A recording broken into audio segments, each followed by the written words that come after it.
What is happening out there, rotoscouts baseball fans? Welcome to a Friday show, gang. Getting started early again today. We've got another football game lined up tonight, so not enough hours in the day right now. Crashing rapidly into the weekend with Sunday main slate still undiscussed. I actually just put the rankings for the player rankings, positionals, quarterback rankings, running back rankings, pass catcher rankings, defense rankings. If you were around last year, same setup as we did last year with that. So I just loaded that up onto the website. Going to be uploading new projections update after this show. I'll get that through. Getting my act together for hoping a show later on in the day, like I talked about yesterday, where we'll do a full rundown on the single game. No matter what, that's going to happen. We're going to have the single game show. I'm thinking I might punt the marathon, just full main slate breakdown show to just tomorrow, since I'm not going to do a baseball show tomorrow. Typically, we don't do them on weekends, and I'm just going to be around all day. I figure maybe do that during the day tomorrow, the afternoon tomorrow, just to buy myself a little bit of time. That way I can write the articles and stuff that need to go up on the site today, rather than doing that at 2 o'clock in the morning after we're done with a 4-hour show tonight. So I might go that route. But we'll see. I'm still thinking it through. It depends on what I can get through after this show. We're going to go probably 2 hours. Try and get through the 12 gamer in 2 hours, 1:30 to 3:30, and then I'll have like 2.5 hours after that to get through some football stuff. So we'll see what happens. But pay attention to the Discord. I'll let you guys know in the Discord, the Twitter channel. I'll have it. I feel like these. I think I need an eyebrow trim. Looks like this eyebrow is getting a little bit out of control at the bottom there. Should have had the barber guy do it the other day. Anyway, so keep an eye on Discord, Twitter, all the usual places for announcing. If you're subscribed here on the Rotoscouts channel, you should get that notification no matter what via YouTube. So I'll let you guys know. But things are going live constantly up at the website right now between baseball with all these games. And it's a pretty good looking baseball slate that probably, again, very few people are going to be paying attention to. Not the biggest prize pool on FanDuel. Looked like DraftKings had a little bit better of a setup, but obviously most of the action is going to be in NFL tonight. But should be a good slate to talk through. A lot of angles, a lot of good pitching, some really, really juicy looking hitting spots. Actually have to drop a placeholder lineup in. Anybody crack through anything in NFL? Feel like a lot of what we talked about on the NFL show yesterday came to pass. Xavier Worthy had a big 2-touchdown game. We had Monster out of Isaiah Likely. They were part of the winning lineups on FanDuel. I ended up playing a handful of lineups and put one in. What was it? I mentioned it in the Discord. It was a top 100 lineup in the end, but it was a profitable day. I ended up winning $20 on the day. Not a huge lineup. It was me in 61st place on FanDuel out of the 100 and however many thousand, but it was tied with like 150 people in 61st place, so not exactly crazy profitable there, but it was a fun chaser. We were blocked. That lineup, I had Bucker in as the odd man. It basically came down to who did you play, along with a Lamar captain. I think it was a Lamar captain, likely X, and maybe Mahomes in there as well. Not sure if that's exactly what it was, but it's good lineup, good run. I had some more unique lineups than that were fairly successful through the day, through the game, but didn't end up at the very top of the board, just via happenstance. But I was happy with the lineups that came together. I used Ace Mind a little bit, grabbed some lineups off the top of that. We'll take another look later on in the day at the sims that come up from that for tonight's game. Thought it was really interesting, and I've got a little bit better of a handle on the new tool, so I'll set up the board a little bit so we're not going straight by ROI in those top lineups. We'll get a little bit worked in the way that I did it, with a little bit of win rate and everything worked into the sort process. So, yeah, Harold, that's exactly what I'm saying right now. We're going to be doing that later on today. So figure around the same schedule for that show, 6:30. I think we went at 6:30 yesterday. So either 6 or 6:30 for the showdown slate for tonight, and then we'll see what we do about the main slate. It's either going to be a marathon tonight or a marathon during the day tomorrow. And I feel like, again, during the day tomorrow, if I do it then, I'll be better. The show will be better. It'll give you guys time. You'll still have all day tomorrow, all night, and Sunday morning to listen to it. So I think that's kind of how I'm leaning right now. And it just gives me more time to get everything for the site geared up, in place, get the updates done, make sure that my notes are sharp for talking about all those different games, being able to answer questions. I can sit here and read stats off the screen with the best of them, but I want to be able to actually answer questions like what we did yesterday. So we'll see how it goes. Excellent, Harold. Look forward to it. Yeah, it was a fun show yesterday. Getting back into the swing with football. Couple stumbles on the board. Just getting used to what the stats mean. Oh, that reminds me. I got to check what was going on with that yards per game stat column. I'll have plenty of time to do that. So it sounds like Mom McCash won. Nice. Thanks again, Ham. But one lineup from the phone, listening to the show only. Awesome, dude. Drafted a lot of likely with Lamar stack in best ball personal leagues. Lamar Henry likely stacks. Not bad. I like that. Ken Woodhouse is here. 8 Game is here. Eyebrows fine for streaming DFS, maybe not for glamour shots. Yeah, nobody's vain around here. I just happened to notice it as I caught the right angle in the light there. Well, let's dive into this baseball slate. A lot of games to talk about. 12 games on both sites. And an interesting mix. Let me resort the pitching board. I forgot to do that. So, a pitching board with 2 extreme peaks again. With Turk Skubal facing the A's and Zach Wheeler against the Marlins. But a lot of usable parts down the board. I mean, you get down to here before you get to even Brendan Pfaadt and Kevin Gausman. You've got some usable options like Mitch Spence against the Tigers for cheap pricing down here. Gets a little thin down here, but I don't think necessarily that Zebby's as bad as he's been. So maybe you see some upside out of that. Shane Baz is a talented guy, so is Eddie Cabrera. A lot of talent on the board and a very, very good top end with, honestly, some fair pricing through there. So we'll come back to the pitching slate in just a sec. Starting out weather-wise, we've got White Sox, Boston. Wind blowing in, slight bump to pitching, it seems like. It's a cool night in Boston, but it's not cold. 60s per Roth. He's got it as green. It's no weather threat, no rain threat. Kansas City's also got a little light wind blowing in, as does the St. Louis game. But none of them seem crazy. They're all around 10-mile-an-hour winds, so we're not really worried there. And then it does look like there's a lot of rain in the area for the Toronto-Atlanta game. Ross take is yellow and seems like they'll play through, but definitely that's one to at least keep a light eye on. Starting out at the top of the board, the Rays at the Orioles. 3.97 implied total from Tampa Bay going up against Dean Kramer. And then it's Shane Baz on the mound for Tampa Bay, giving a 4.63 implied total to a pretty good Orioles lineup. Looks like a frisky spot for some offense on both sides, but either one of those pitchers capable enough. So we'll give a look to where they fit in price-wise. Second game, Phillies with Zach Wheeler on the hill. He's got the Marlins, the pathetic Marlins lineup relegated to just 2.87 implied runs. But if you look up and down the board, it really does do a good job of reflecting how much pitching is on this slate. Look how many teams are in the threes, and not even the threes, the mid to low threes on this slate.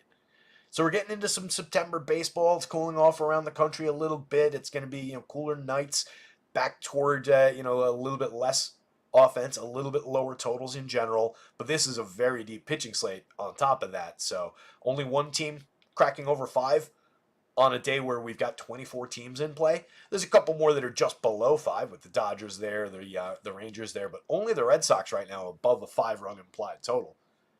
So really pitching heavy slate, but again, we are seeing some decent spots for offense and maybe some good upside home run spots. The Reds at the Mets, 8 runs on the board there. The Mets getting most of it.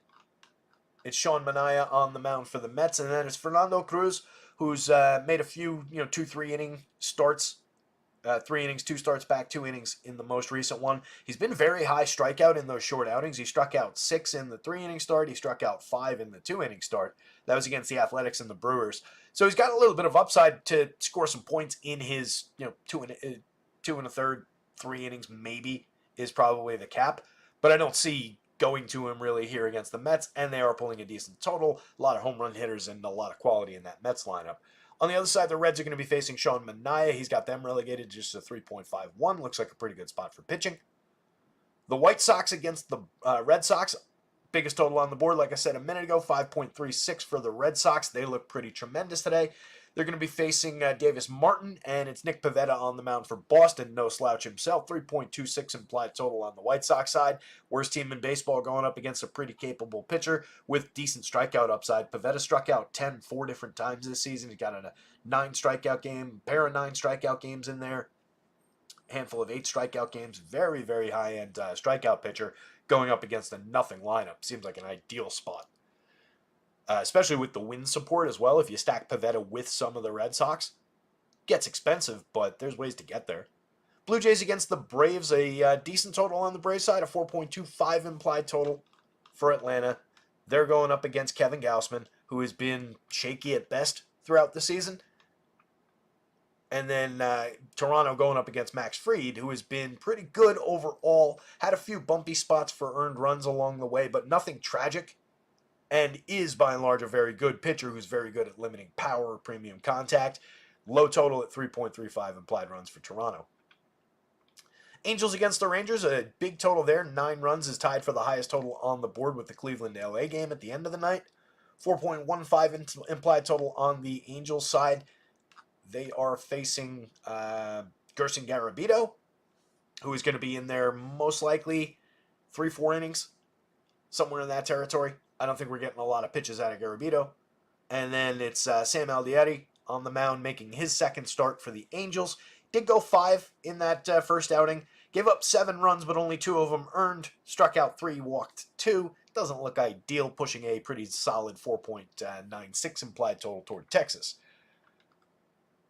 The Diamondbacks are going to be facing Framber Valdez. The Astros are going to be facing Brendan Pfaadt. 2 pretty good pitchers. Framber, obviously, the more proven and the higher end of the 2. He's rating out like a very good option today. 3.33 implied total for the Diamondbacks, despite their quality against lefties, speaks for itself.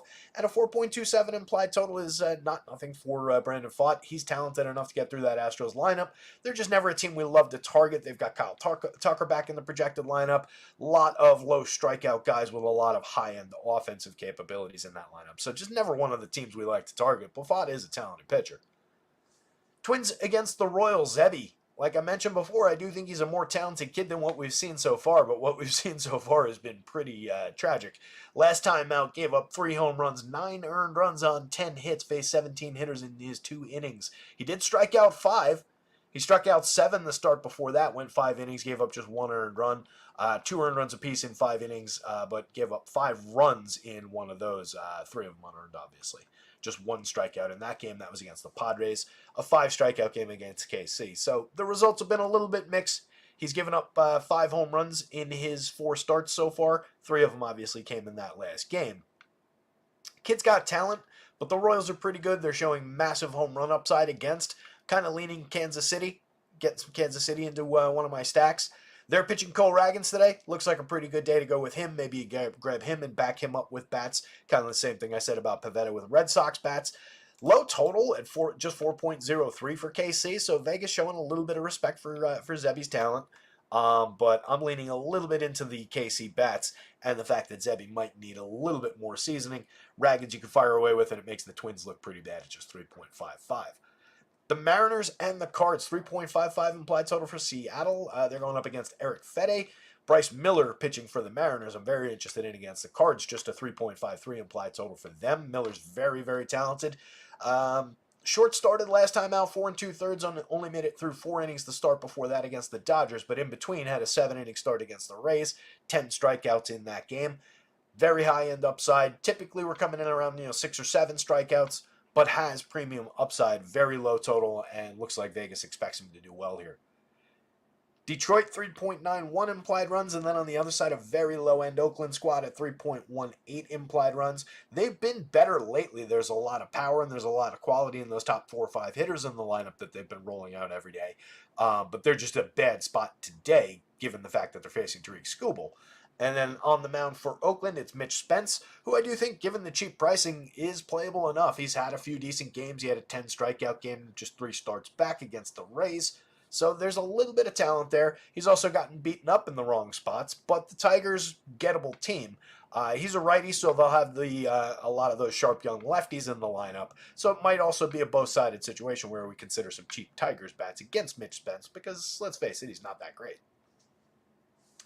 The last two games, the Giants and the Padres. Pods pulling a pretty nice total, 4.43 implied runs. They were looking interesting. It's Michael King on the mound for the Padres. It's Mason Black going for San Francisco. 3.16 implied total for the Giants against King. He's been excellent down the stretch. Short started in the last couple, though. Might be running into a little bit of fatigue, a little bit of young pitcher late in the season, a little bit of limitations on the arm. But we'll see what he comes up with in this spot. It is a very, very gettable high strikeout Giants lineup most days. And then the Padres, super low strikeout. I don't see any real reason to go to black. They're showing a good amount of power upside against. The last game of the day, it's Landon Naka on the mound for the Dodgers. Don't really see much reason to go to Landon Naka here. Fairly low end. He's had some successful strikeout outings, but in short starts. Typically, we're working, into the fifth, but not necessarily completing it. He's only completed the fifth a couple of times. Hasn't gotten annihilated. The earned run high is just 4 over 4 1/3. But again, we're not getting much depth. We're not getting a ton of quality. It's a very low strikeout, very high quality Guardians lineup. Really don't like attacking them either. And then Matthew Boyd on the mound looks like a target for Dodgers bats to me. Did strike out 8 against Pittsburgh his last time out. Over 6 innings, gave up just 1 earned. Also gave up 1 earned to Texas, but only struck out 4, walked 1 in that game. He actually, he hasn't been bad. He's made 4 starts since his return here in August. 6 strikeouts against the Cubs in the first one, 5 1/3, gave up just 1 earned run on 3 hits. The worst game was 3 earned runs on 4 hits to the Yanks. 5 1/3 in that game, gave up 2 homers. That's what killed him. Struck out just 2 and walked 4, also problematic. So that was a bad one, but the other 3 were pretty good. It's not an endorsement to play Matthew Boyd against the Dodgers, but maybe it suggests that the Dodgers don't run away with a monster score and put 12 runs on him in an inning. And it shapes up again like a very deep pitching slate. You've got the 2 obvious big targets up at the top of the board, and then a very appreciable projection dip. But it's not a completely dissimilar ceiling. Cole Ragans could approach the same ceiling that these guys have. It's just a much better opponent against Ragans. He's facing the Twins while they get to work against the Athletics and the Marlins. That's cooked into the price. 10.5 is a nice little discount for him. You're getting 1,000 savings from Wheeler, 1,500 from Scooble on FanDuel. Nice savings, $600, $800 on DraftKings. Michael King offset a little bit further on FanDuel by price in that good matchup against San Francisco. A little bit more expensive than Ragans on the DraftKings slate. Probably worth it in terms of the 400 more, just given the strikeout juice that he's going to get from facing that team. We'll see what the innings look like, but I do think he's a high-end pitcher and deserving of some shares, deserving of the high salaries. Pavetta against the White Sox looks like an absolute smash spot. 9,300, probably not expensive enough on FanDuel. 8,600, definitely not expensive enough on DraftKings. That's a absolute killer spot. You can pair him and the next guy up, Manaea, right there against the Reds. 86, 82. You're getting 2 essentially, SP1s for fair prices compared to the rest of this board against very gettable teams. I kind of like that. That's not a bad pairing. You're not getting extreme value, but you're getting a lot of upside out of this and some salary savings compared to going like ace low end. So I like pairing those guys, and you could do the same thing by working in a Max Fried against Toronto. Gaussman on the right day could easily pay off 8,000 with the strikeouts that are available in that Braves lineup. It's just he's been really shaky. Fede I don't really trust at 77 against Seattle, but it's a great opponent, a lot of strikeouts, and he's been decent this year. But this pairing is really interesting. Fromber, love Fromber in any given situation, 10-6, 9,600. A little bit of the Diamondbacks quality kind of creeping through in his projections, but he's got similar ceiling to most of these guys, or all of those guys. And one of the more likely pitchers in terms of giving you a 9-inning complete game. He's got that depth ability. So Fromber's very much on the board in that matchup. And honestly, if people stay away from him for being a little bit lower projected for the opponent, a little bit similarly priced, I think that does make him more appealing if he's low owned. Miller's very high end, 97, 92. Just right in the mix with a lot of these guys price wise. Similar ceiling to at least these guys. Maybe he doesn't quite approach the absolute ceiling that those guys provide. Maybe Ragans is more in that group. But from King down, Miller's got similar ceiling against St. Louis. not unfairly priced for his success this year and for his talent level. Max Fried, more likely to come in around this level, plus, 10 here, 5 here. Give you a good start for the money, but not blow the doors off. Lower end strikeout pitcher, very good, but more of a, I'm going to limit the runs, I'm going to win this ball game, I'm going to pitch a bunch of innings. Every now and then he gives you a big strikeout total, but Toronto, not the likeliest candidate to push that in his direction. Fought, it's kind of similar against Houston. They're just super low strikeout, and they're very, very talented. A lot of run creation in that lineup, a lot of power, some speed. 88, 84, he is offset by price. In 150 lineups, it's not a mistake to include some shares of Brandon Pfaadt. You can get there, and he will be low owned. But the ceiling is a little bit limited in that matchup, and the quality of the matchup is not exactly ideal with all the pitching on this slate. Gausman is expensive at 94 on FanDuel. It's going to render him really unpopular. Again, there are strikeouts available in that matchup for him. We'll see what the quality looks like. 8,000 puts him way more on the board on the DraftKings slate. That's a decent price. That price is in basically all the scuffles from this year. Again, Fede against one of the worst teams in baseball for just 77 on DraftKings is in the mix and qualifies as a good option to pair with any of these guys downboard. Probably fits into some lineup configurations with those guys depending on what bats you're going to. So Fede's very much on the board. I just don't fully trust the pitcher. I'm not a big fan. But he's got enough to get through Seattle, and if they're aggressive and swinging and missing up there, he could rack up a decent strikeout total. Dean Kramer could also do that. You can see how wildly different the prices are. 9,000 for Dean Kramer against Tampa Bay. I don't love on FanDuel, but I can appreciate that there is strikeout upside. That is a high strikeout Rays lineup this year. 6,500 on DraftKings is an absolute steal in the bargain bin. That's really interesting. Not the best pitcher in the world, but at that price against this team, that makes him super interesting as far as an option to put together with the top end of the board. I do think, by the way, given the strength of the mid-range, let's say the guy's below 9,000 from Fede up, I think it would make sense, as I've talked about a few times, or you could even throw Bryce Miller into that mix at 92. Let's put him in there. And let's call it under 95. We'll put Raggins into that mix as well because he'll probably go lower on than these guys for the Twins. I think it would make some sense to maybe run some crunches that just include these guys as a group and encourage it to pair those guys together. And you could leave a couple of these super value guys in as well and get pairings of these guys with the super value guys and have a little bit more money to spend so that most of your, I got Dean Kramer in a lineup doesn't just directly default to Kramer Skubal, Kramer Wheeler, Kramer Skubal, Kramer Wheeler, and go back and forth with those guys. Get some spread in there. Create some artificial spread. You can also do that different ways, through just limiting the overall exposures. But I think that's the best path to do it is if you're building, a couple hundred, couple thousand lineups, just run a couple crunches where you limit the possible combinations, and the quickest path to do that is you could take these guys out, or you could just say don't allow these guys to be paired with those guys, or just force these guys to be paired with one another, force these guys to be paired with the bottom guys, however you want to do it. But I do think it would pay the bills to get in there and create a little bit of a mix through the middle of this board. Spence, playable against Detroit. He's in the mix for value bargain bin shares over here, and he's good value on FanDuel at 78. That's not too bad against that high strikeout Tigers lineup, but there is more quality in the lineup these days for Detroit, so we'll consider both sides of that situation. Cabrera, I just don't love the opponent, 75-65. He's not unfairly priced. He's got decent strikeout stuff, but a lot of walks, a lot of problems on the mound. Don't love the option, don't love the ceiling. Shane Baz against Baltimore, not a great opponent, 85-75 for the pitcher. For the talent is decent price-wise. Not great on FanDuel, better on DraftKings. But again, do we really want to target the Orioles or, for that matter, the Dodgers on a slate that's this deep for pitching?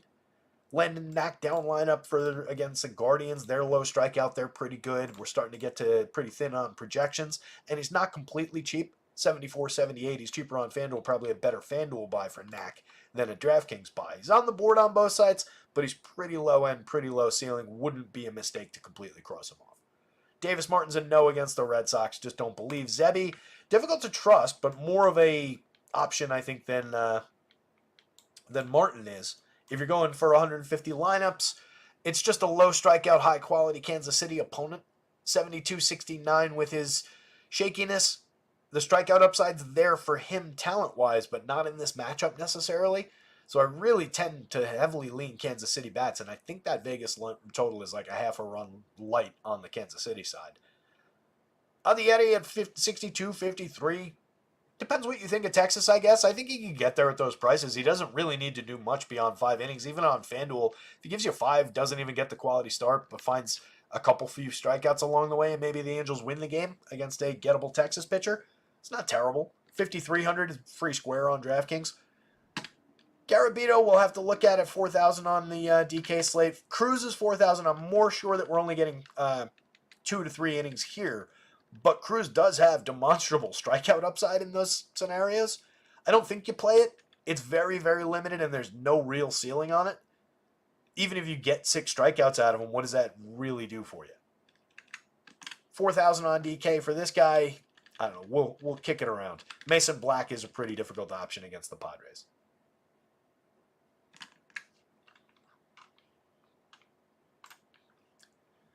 Solid handful of people here hanging out. Hit the like button, hit the subscribe. Mom is asking, does anybody know what happened to Cruncher? What happened to Cruncher? Somebody mentioned that they were down, and they said their excuse was they were gearing up for the weekend, I guess.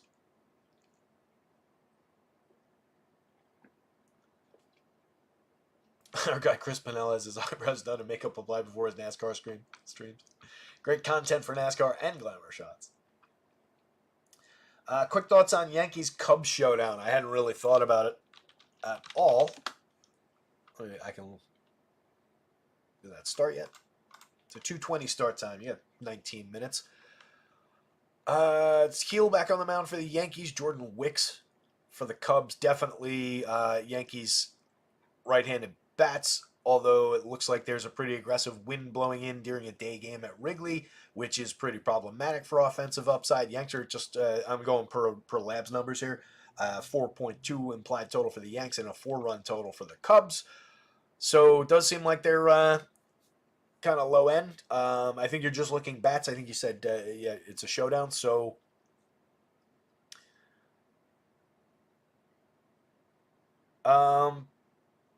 I would consider the Yankees guys are going to be obvious, right? Against the lefty, Soto, Judge, they're going to be popular no matter what in that format. I would definitely consider some Giancarlo Stanton down lineup. He's just naturally less popular than those guys. People just don't like Giancarlo Stanton. He'll be owned, he'll be popular, but not quite as much as he should be. I'd also consider Gleyber Torres, and you would probably want to go, if you're repairing those guys, I would put Stanton in the big spot, the big multiplier spot that you've got available, and just chase the home run upside. And then I would want Gleyber in the multiplier spot below that and try and pick off some correlated scoring. That said, it's not a direct correlation. You've got 1-5 there, so that's not exactly ideal. You could also put one of the lefties in. Austin Wells is reasonable. Jazz Chisholm is definitely reasonable. Anthony Rizzo is reasonable. And Jordan Wicks isn't exactly a blow-em-away kind of a lefty. So I'm not that worried. I'd focus through the heart of the Yankees lineup like 4, 5, 6, 7. Volpe is like mix and match quality even against the lefty, but Gleyber's been more interesting against lefties. He's been a little bit successful this year up at the top of the lineup, and then Stanton again probably just goes a little underowned. And then if you're looking at the Cubs, Ian Happ's having a tremendous year off the top. I have no issues going to him, but he'll get a little bit popular. Suzuki probably won't get the ownership that he deserves for how hard he hits the ball, and I have no issues rostering some Cubs against Luis Gil in that situation. So I would consider Suzuki for what will probably be a fair price and lower ownership than it ought to be. Isaac Paredes for the same reason, and he's been fairly low strikeout if memory serves correctly this season. So you're getting at least a decent shot on some balls in play on a day where the wind's going to be blowing in, so it might check power a little artificially. Maybe you play a little bit of just balls in play type, which also could put a guy like Nico Horner on the board a little bit more than he might otherwise be. If we're just looking base hits, correlated scoring, guy who might steal some bases. And then just under-owned guys down the bottom of the Cubs lineup, Dansby Swanson, given the bad year he's had for most of the season, I think probably goes a little bit lightly owned. So there's always upside in Dansby. So that's my just quick rundown on the Cubs and Yankees game for you. That was neither quick. Well, it wasn't quick. Hopefully it was at least helpful. Getting back to the slate we're here to talk about.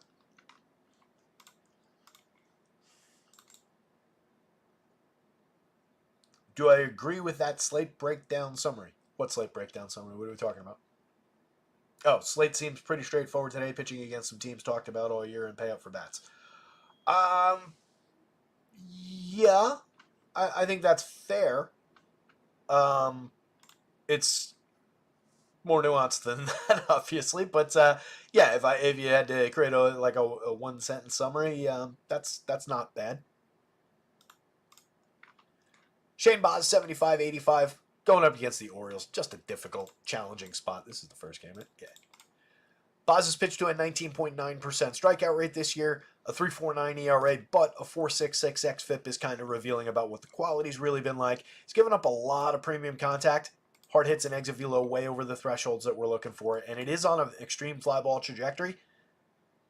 He's gotten lucky to have not had the exit velo, the hard hits collide at the same time as the extreme launch angles. And he's kept the barrel rate down at 6.9%. That saved him a little bit. But given the quality of contact that he's allowed, he's probably getting a little lucky to be at 2.43% home runs so far. But even with that, Stuff Plus absolutely loves the arsenal. He is a talented pitcher with very good stuff. He's just walking too many, putting too many guys on base, creating too many opportunities, not throwing enough strikes overall. 10.2% swinging strikes should probably yield a better CSW than 25.2%. He's just okay. FanDuel, I feel like he's unfairly priced at 85 given the matchup against the O's. DraftKings at 75, a little bit better, a little bit more in play, but you're getting really chasey at that point. He's just going to be a cheap, low-owned pitcher. Minimal amount of shares across 150. Dean Kramer, though, a lot more interesting. 24.8% strikeout rate for this projected version of the Rays lineup. We're going to be working with projecteds through the whole show. So a lot of Ks in this Rays lineup. Only Yandy Diaz at the top of the lineup is low strikeout. Everybody else at least 22% or above. So definitely a targetable team here. Kramer's a capable pitcher. 4.51 ERA with a 4.53 xFIP. Nobody said he was good. I said capable. 9.6 walk rate is too high. 1.3 whip is also too high. Puts too many guys on base. He yields too many opportunities. Not a great strikeout pitcher. Just an 8.3% swinging strike rate. Only a 26.1% CSW. But it amounts to a 21.6% strikeout rate. He does find his way to about a league average strikeout rate along the way. Gives up a little bit of premium contact, 10.5% barrels most notably. Some happenstance there because it's only 37.1% hard hits, 88.2 miles an hour of exit velo overall. It is on a fly ball trajectory, 3.28% home run seems about fair. And you can see the difference between him and his opponent, Shane Baz. I actually pointed at the screen as if you guys could see that. But you can see the difference in Stuff Plus. He's way below average by Stuff Plus's ratings. But again, we do see those guys creep through where Stuff Plus doesn't necessarily reflect the quality with which they're pitching, most notably Chris Sale, who rates out below average, which is just silly. Clear some of these notifications. Oh, I was going to put that placeholder on. Did not do that. Max entered all the DK tournaments for this showdown slate, and now tweak them based on your commentary and feedback. Finger red number one. Finger red number one. All right. This lineup in here real quick. So I think you get a little bit of Kramer value into your life. Definitely more shares of Kramer than Shane Baz. Probably on the DraftKings slate only. I was going to say probably on both sites, and then I remember that he was ridiculously high priced on FanDuel. 9,000 is probably a little bit too much. Even with the strikeout upside that he comes with, I think the 9,000 gobbles up any kind of upside as compared to everybody else on the board. And anybody that does it, I don't know. I don't think he's going to be completely underowned because people are aware that it's a good spot in a baseball sense, in a strikeout sense, in a vacuum. So probably avoidable on FanDuel. Not unplayable, but I think there are better options on this FanDuel slate.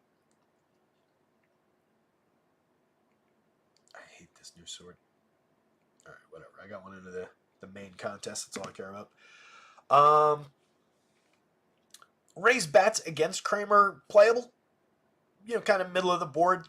Mid-range home run numbers, 5.27 for the top full lineup, 6.92 in the home run model for the top end. Showing a little bit of power throughout. You've got two guys in the 8s with Christopher Morel and Junior Caminero at 8.21, 8.75 and 8.21 respectively. Brandon Lau, the only guy above the magic number at 10.82, but you've also got a mid-range Josh Lowe, 5.65 for Yandy Diaz up top. Some reasonable hitters in this lineup. They are better at getting on base, swiping the occasional bag, creating some runs. And they've been underperforming largely for the entire season. Diaz, most notably, at just 278, 335, 411. 116 WRC plus puts him 16 points above average for run creation overall. He does not strike out much, 15.2% strikeouts, 7.7% walks. The strikeouts are around where they were last year. The walks are down a little bit. It impacted his on base percentage. It's still a good on base, but it's not nearly as good as it was the last few years. The premium contact is also down if you look over here. He's gotten cheap for the lack of upside. It's more of just a correlated scoring play, but he has 13 home runs. He's not bad, and he's fairly priced for what he's given us this season. So if you're going to raise, Yandy Diaz remains very playable off the top. Brandon Lau has first base eligibility. There's nothing wrong on DraftKings with spending $800 more and going to Brandon Lau and skipping Diaz at first base. But probably the best construction is still to consider him there. The reason to move him to first base, though, is that you do get Morel at second base later in the lineup. So they're positionally blocked as a three-man. You can't get the three-man on DraftKings. FanDuel, obviously not a problem. Lau has 16 home runs and 356 plate appearances, a 46.5% hard hit rate, 12.4% barrels, a 223 ISO on the season.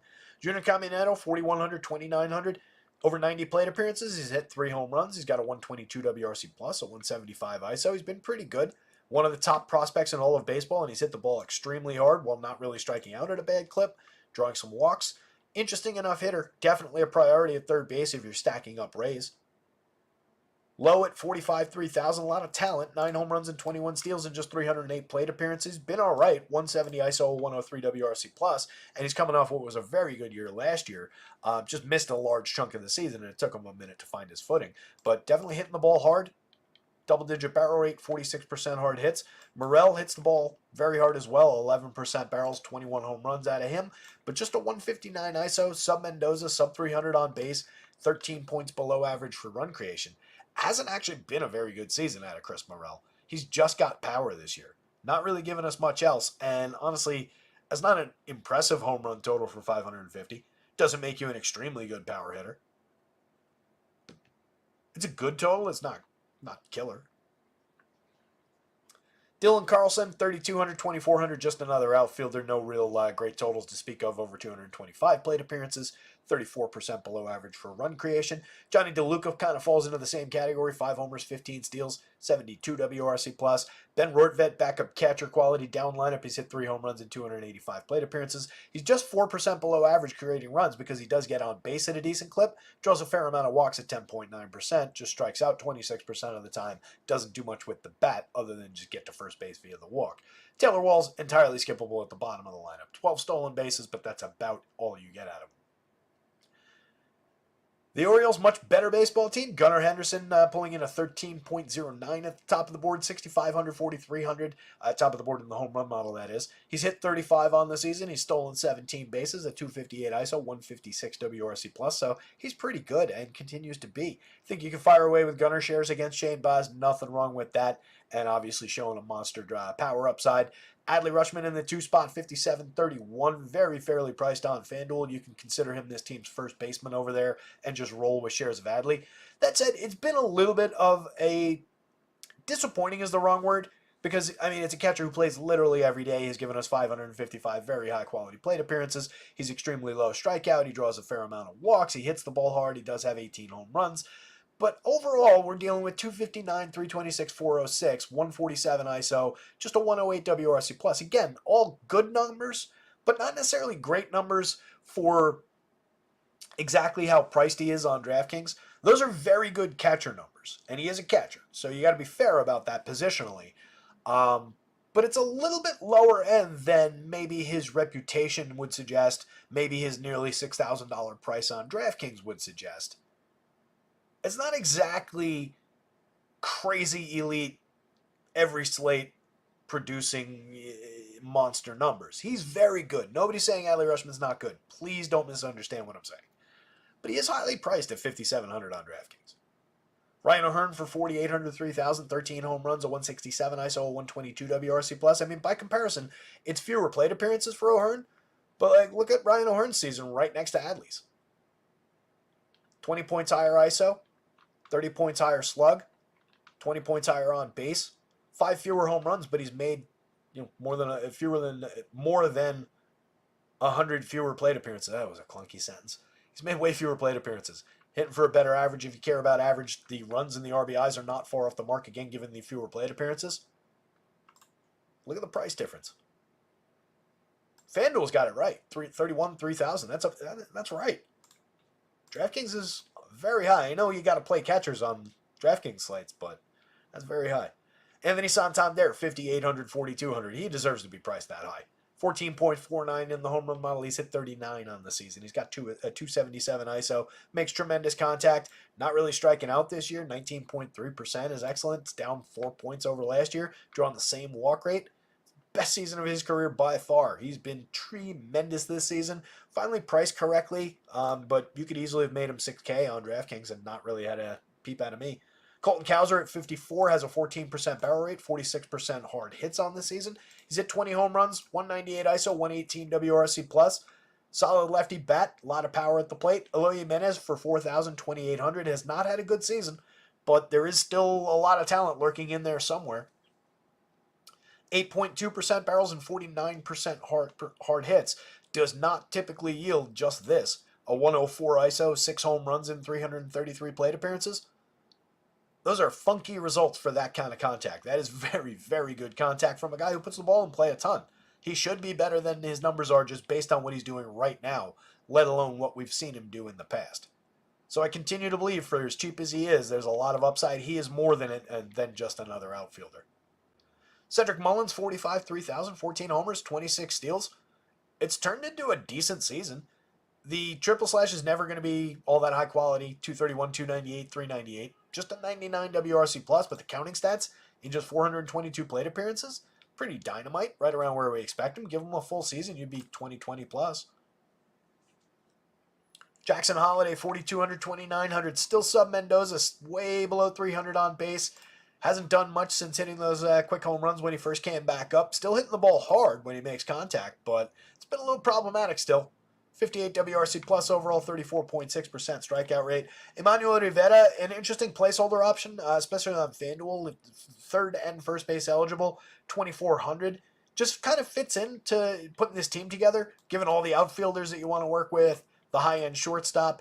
It's a little bit of salary relief. It's a little bit of positional relief on this team when you're stacking them up. A little bit less so on DraftKings. He's just a mix-and-match quality player. He's not tremendous, but he's cheap in this lineup, and that earns a little bit.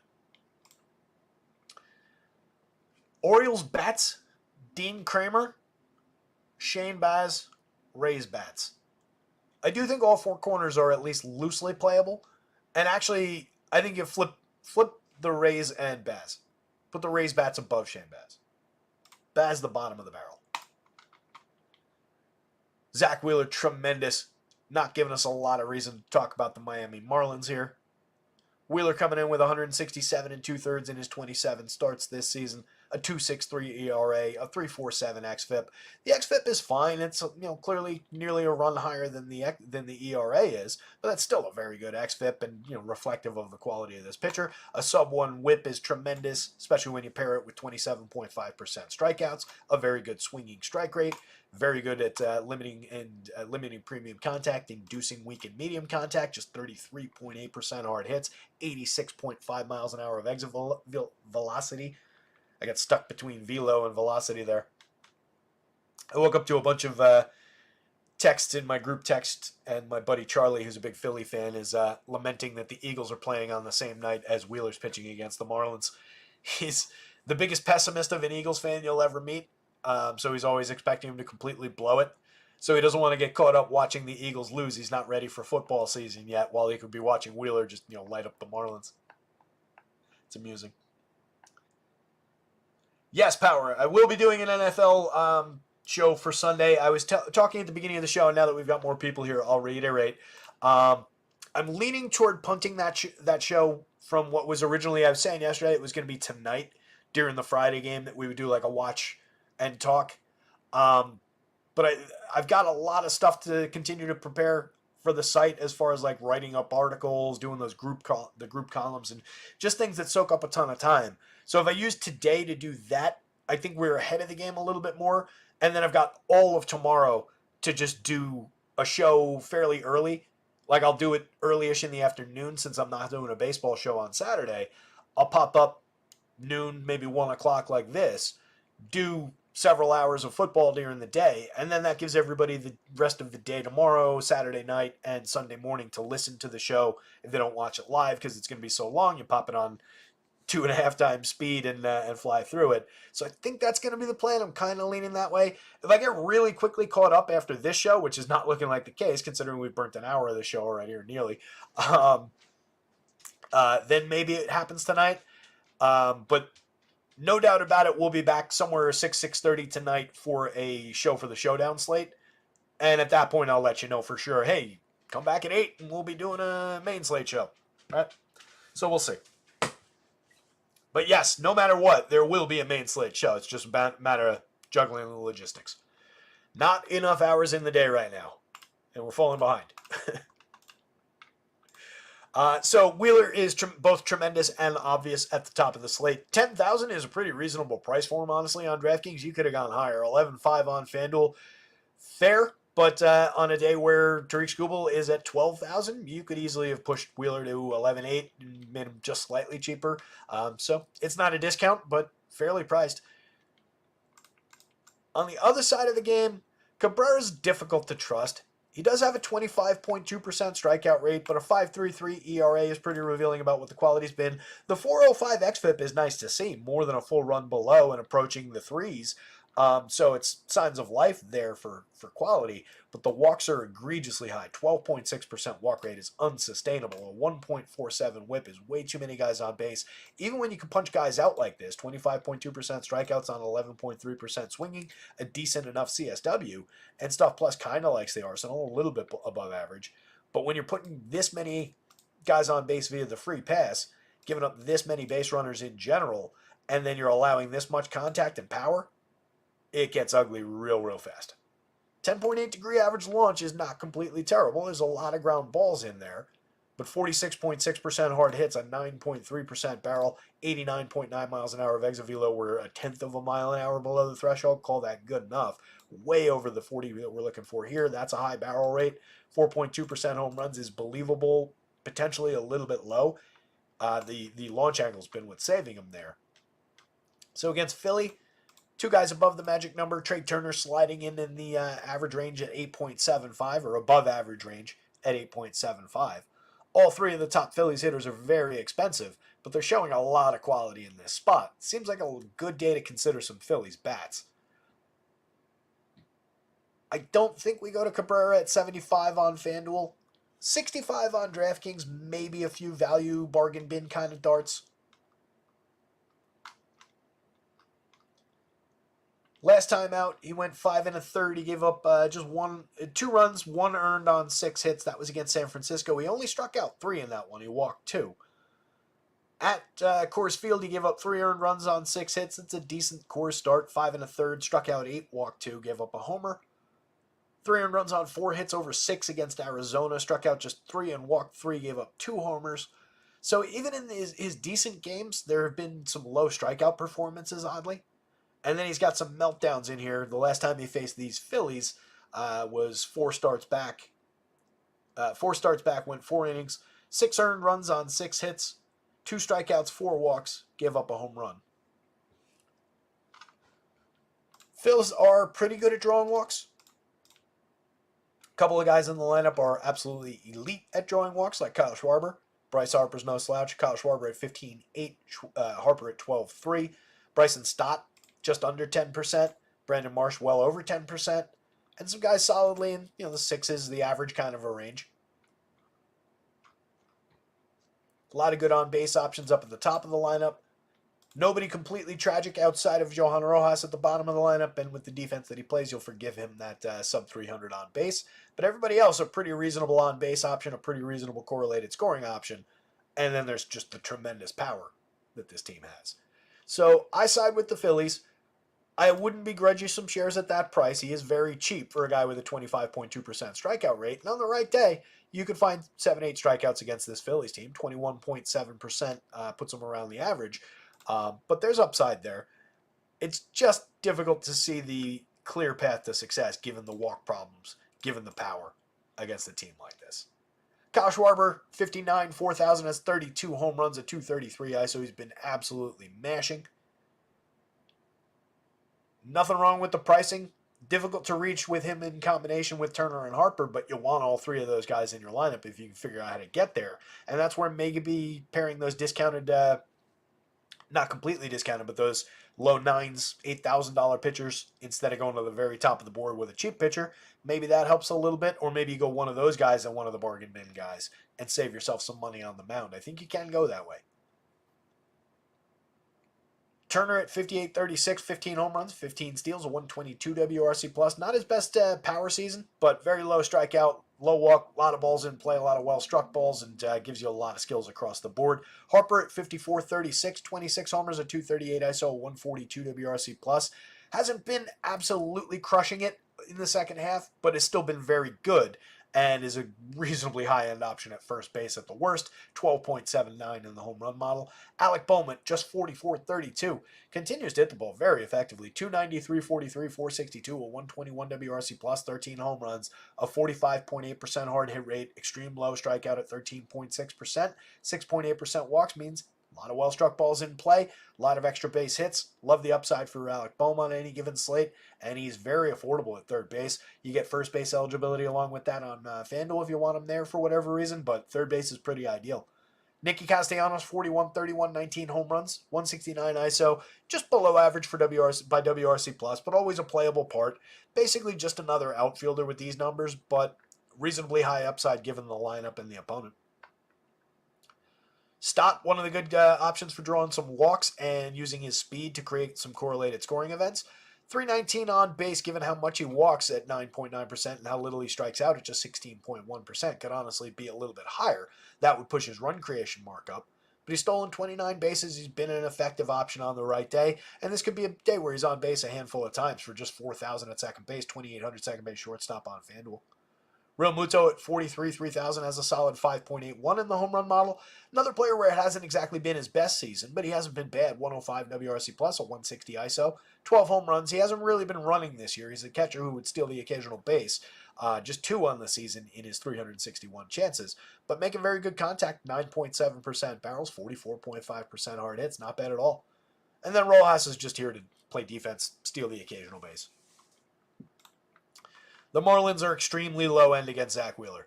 He's excellent at limiting premium contact, excellent at limiting home runs. He's high strikeout, he's low walk. He's Zach Wheeler. He's very, very good. Any hopes they typically have come from some home run upside out of like these two guys and not much else. And the on-base percentage that Xavier Edwards has been giving us off the top. Outside of those guys, it's pretty rough down lineup. You can get a little bit of power out of Stowers, a little bit of power out of Norby, and then these guys are, it's getting ugly. Don't really see much need to go there, but if you do, your top 3 hitters are your top 3 priorities. Xavier Edwards at 46, 3,000 is getting on at a 409 clip over 216 chances. Hasn't hit for any power, but he's already swiped 22 bases, which is definitely a good pace for that many plate appearances and reflective of the quality getting on base. He's drawing a 12% walk rate, and he doesn't really strike out, but Wheeler doesn't really walk many people. So it's kind of one of those where does the rubber meet the road kind of spots. 133 WRC plus is playable for those prices, but against Zach Wheeler, and he needs help from his friends, and now you're dealing with Jesus Sanchez, who is a strikeout victim for Zach Wheeler more often than not. Jake Berger, same thing. Both those guys have power. Sanchez has hit 17 home runs and stolen 12 bases. A 176 ISO is just okay for the contact that he makes. The home run total is definitely too low for the contact that he makes in 450 chances. He's got a 12.8% barrel rate and a 51.6% hard hit rate. Should be better than he is. One of these days, maybe we get there for a season. He's fairly priced from the left side. He's your number 2 or 3 priority bat in this lineup. Berger has 25 home runs. Had that big spike and has cooled off a little bit in the subsequent week or so. Still high strikeout, low walk, makes very good contact. Home run hitter with a 214 ISO to lead the team. Or, excusing Connor Norby and the low sample of Griff Conine down lineup. Lead the team among guys with full plate appearance samples. Berger's always in play when you go to Marlins, but he's not really a reason to consider Marlins. He actually is the highest end reason to consider Marlins, which speaks to not considering the Marlins at all. Kyle Stowers at 31-22 has 3 home runs and 149 plate appearances, just a 123 ISO. Does make good contact from the left side, 12.9% barrels, 49.4% hard hits. Just hasn't resulted in anything. You can buy that upside. I would consider that against a lesser pitcher who is more inclined to give up power, give up home runs, etc., etc. Against Wheeler, it's just a hard no. Norby making good contact, 11.5% barrels, falls into the same thing. He does have 5 home runs and a 250 ISO in 97 plate appearances. He is a high-end kid. Probably one of the top 3 priorities, actually. Or 4. He's my 4th man in behind Edwards, Sanchez, and Berger, and you could easily say he's better than any of those guys. Jonah Bride, 35-25, mix and match quality, 5 home runs, a reasonable slash line, and a 108 WRC plus over 180 chances. But again, not a reason to go to the Marlins against Zach Wheeler. Conine, 3,500, has made good contact in 28 plate appearances. We'll see what he does with the next 28 and beyond. 1 home run on the board, a 132 WRC plus so far. Mix and match quality late in the lineup.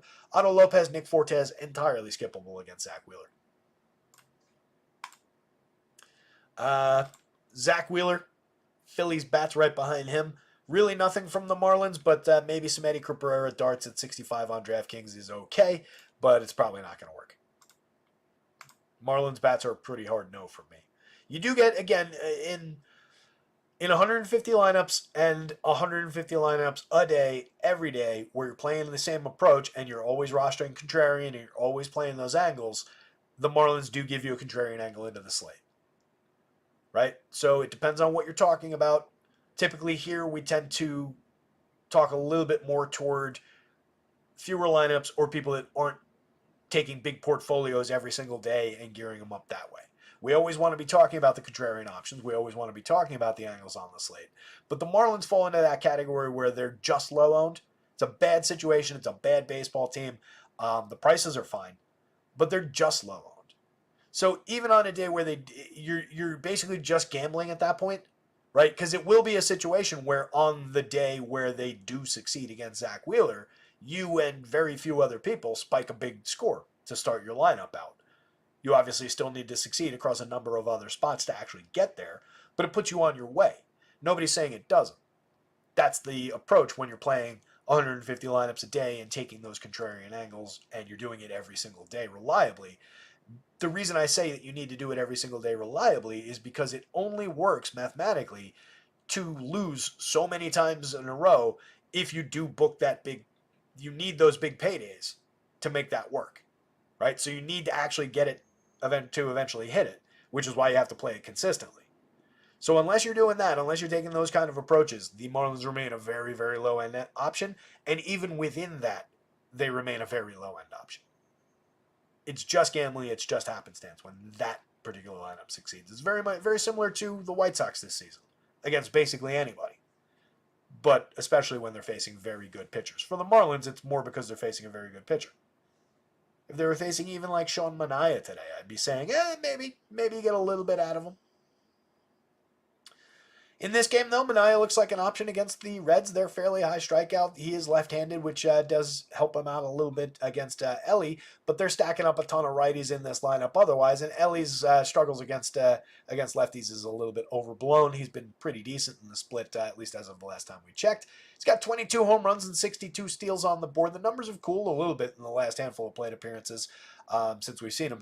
I don't see much uptick from where I remember him being the last time I talked about him. We haven't had the Reds on a main slate in a minute. But still, super high-end, 63-43, the most expensive hitter in this game. Facing Sean Manaea at 82.98. Manaea, a little bit high price for my taste on FanDuel, but does project as one of the top options on the board. He's had a good year, 3.35 ERA with a 4.13 xFIP. The xFIP is fine. It's not exactly where we'd want it. It does betray the ERA a little bit, but it's not terrible. It's totally fine to throw at a team like the Reds.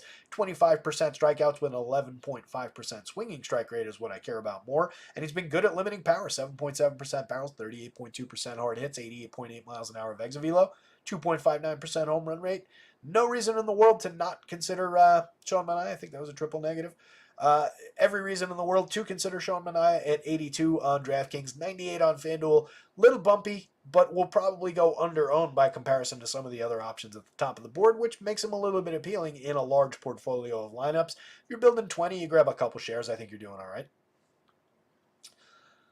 Fernando Cruz, so 57 and 2/3, just 2 starts in there.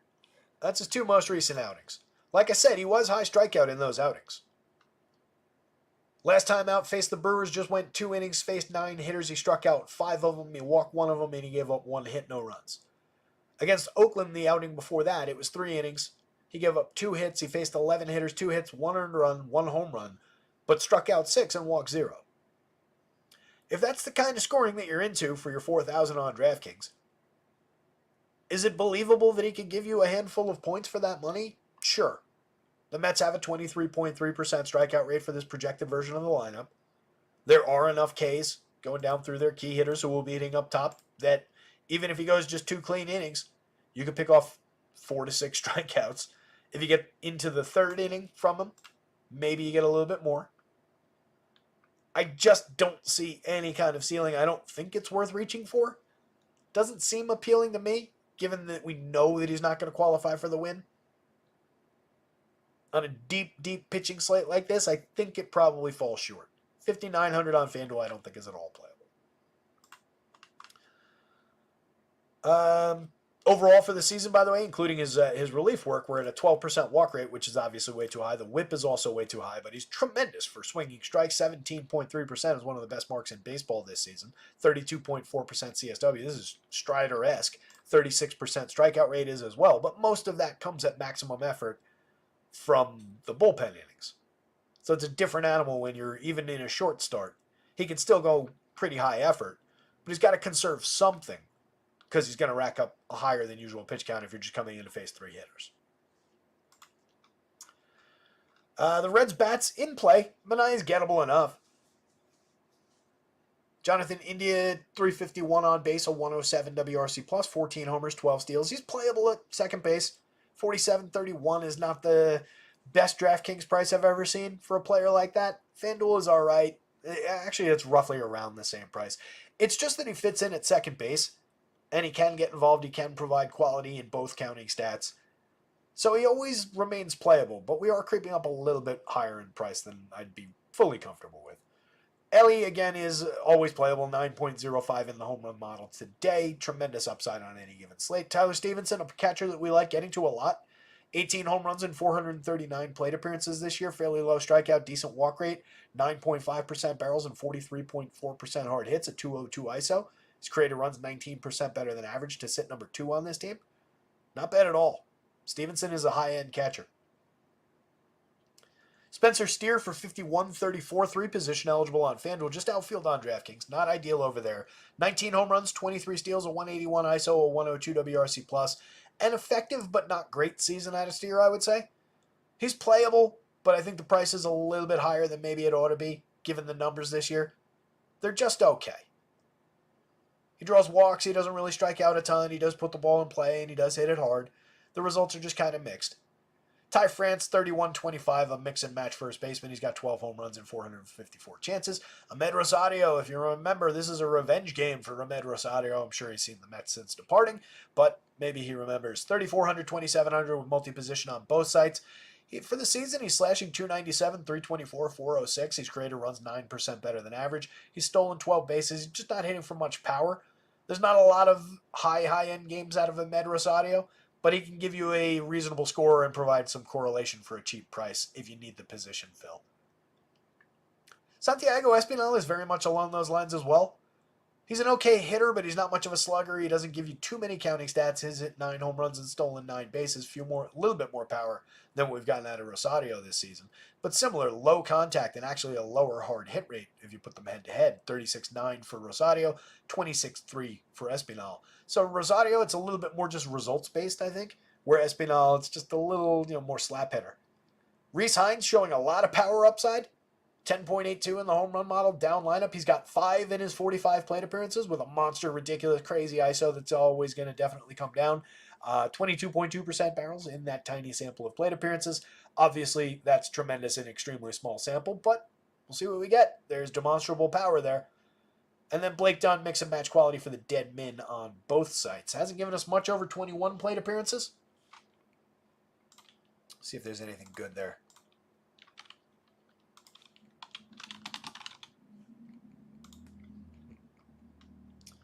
7 homers and 21 steals in AAA this year. 240, 337, 354. Seems like a light hitting on base and speed kind of a guy down the bottom of the lineup if he's in the lineup. Deadman is always useful. 2,000 on both sides. In the Mets lineup, presumably we're getting some version of the basic everyday version of the Mets lineup, and mostly the top 6, 7 is pretty much always intact. McNeil's almost always in there. Alvarez is in fairly regularly, so this is a reliable enough lineup. Francisco Lindor off the top, 57-38, has 30 home runs and 26 steals now, 227 ISO, 138 WRC+. Been absolutely fantastic this season. 3,800, 5,700 is still a very reasonable price. I mean, considering that where Gunnar was priced, or where Ellie's priced, let's say. In no way is Ellie having a officially fully better season than Francisco Lindor. Lindor's got the higher ISO. He's got a higher WRC plus by 16 percentage points. Yeah, he hasn't stolen 62 bases, but he's stolen 26. He's hit 8 more home runs. Better average. Similar on base.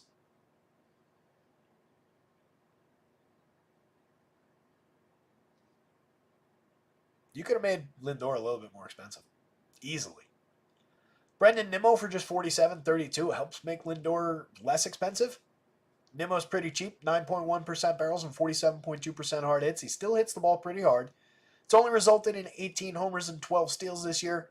A 173 ISO, 115 WRC+. The on-base, the WRC+, the correlated scoring is still very good. And he's sitting at the top of the lineup every day. He can draw his walks and does have more power than what he's shown this season. So he's nothing but an upside play as his prices come down. $47.32 is a little bit cheap for what we know that Brendan Nimmo actually is.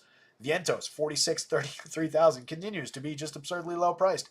284, 339, 544, 260 ISO, 146 WRC plus, 22 home runs in 363 opportunities, 15% barrels.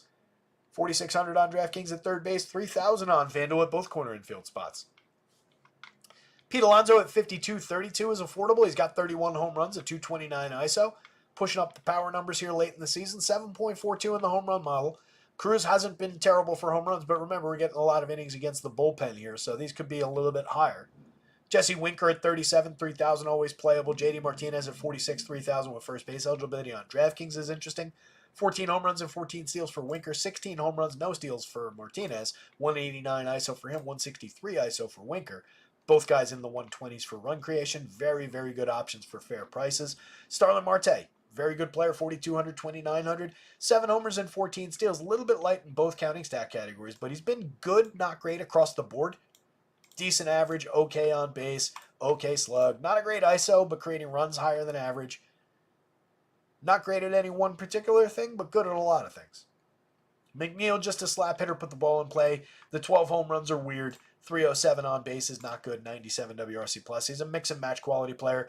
Alvarez gives you upside at the catcher spot, but he really has not been good over his 279 plate appearances now. Started the season out hitting for average, getting on base, and not really hitting for the power that we saw last season. Now he's not really doing that anymore. Now he's just kind of there. Fairly high strikeout as well, 26.2%. But at least 1 through 7 in what is very probably going to be their lineup, pretty playable. And even if you get like a Harrison Bader in there, Jose Iglesias in there, those guys are playable. Mets bats, Sean Manaea, Reds bats, and Cruz pretty skippable.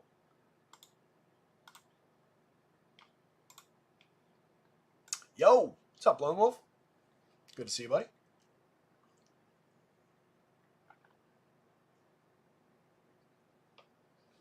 So what's the actual story with Fantasy Grunger? What actually happened? All I heard was that they were offline yesterday, and I just kind of heard that obliquely as somebody mentioned it, but I haven't actually heard. I don't use them, can't use them, don't like them, would not recommend them. Product was good, but the people were not. Davis Martin is very cheap, but he's facing the Red Sox, and they're the highest implied total on the board, and he's not very good. 3.62 ERA is all right, but a 4.20 xFIP kind of betrays it below that. A 9.9% walk rate is unsustainable. A 1.39 whip is too high. Is a good strike thrower. 11.2% swinging strikes at 27.6% CSW is okay. 22.7% strikeout rate so far. A decent mark by stuff. Plus, just going to be really challenged to beat a pretty good Red Sox lineup. So I really don't see going to Davis Martin at 63, 7,000. You also get limited artificially by the just almost total lack of win upside that this team's going to provide him. So on both sides, you're really, really limited if you even consider Martin at the value pricing. He completed the 6th inning once this year. He did get the quality start in that one. That was against the Athletics. He struck out 4 and walked 1, no runs, 2 hits in 6 innings. That was it. Last time out against the Mets, 4 earned runs in 5 innings. He struck out 6, but he gave up 2 home runs. That turns into a bigger performance more often than not in Fenway Park if he pitches at the same level as he did in that game against the Mets. Start before that against the Tigers, he gave up just 1 earned run, but he only struck out 4 in 5 innings. He gave up 7 hits. That also probably turns into a bigger day against if he does that in Fenway Park. So I think we're just considering Red Sox bats against Martin, and I really don't think we're considering much of the White Sox against Nick Pivetta outside of just, you're rolling the dice with a very, very bad baseball team if you're considering them as your contrarian option of the day.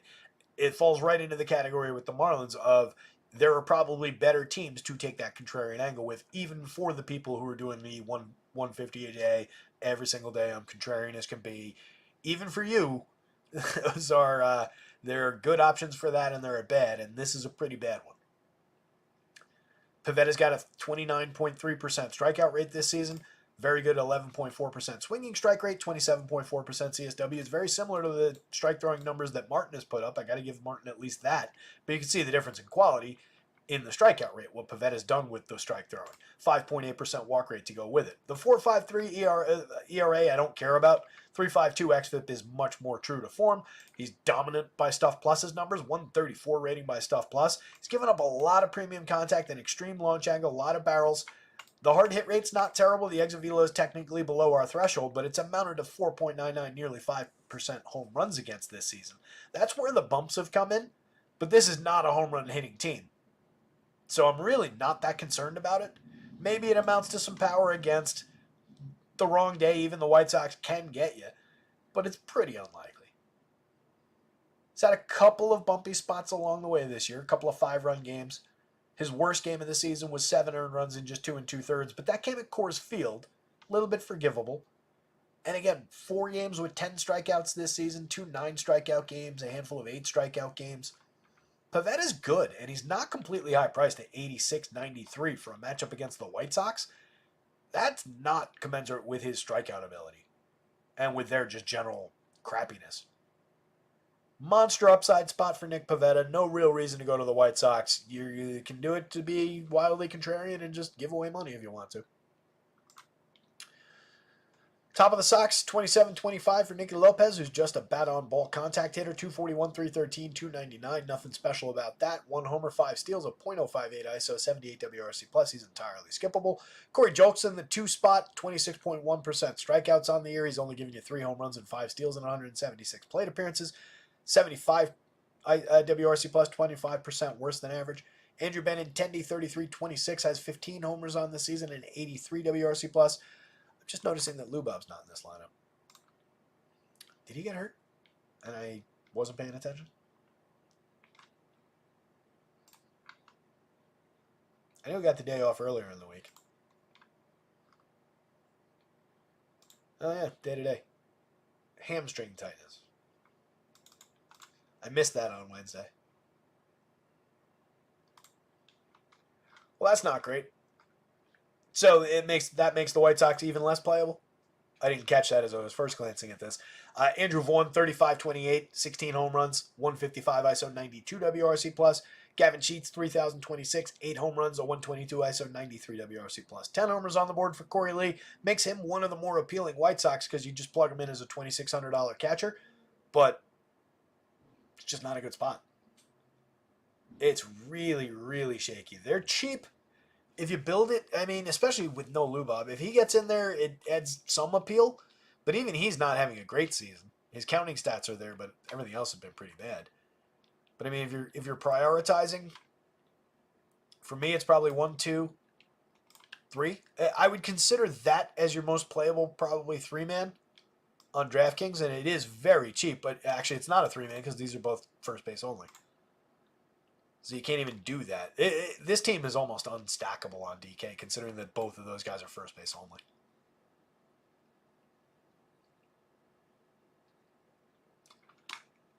One of these two plus Corey Lee, and then it's probably, honestly, either Benintendi or Jolks, and you keep it to a 3-man. It's really bad. Miguel Vargas, no appeal, down line at 176, 273, 301. Dom Fletcher, 217, 276, 280. And then Jacob Maya at the bottom of the lineup. Stats aren't coming up because his Jacob I haven't bothered to fix yet, but he's a nothing hitter at the bottom of the lineup.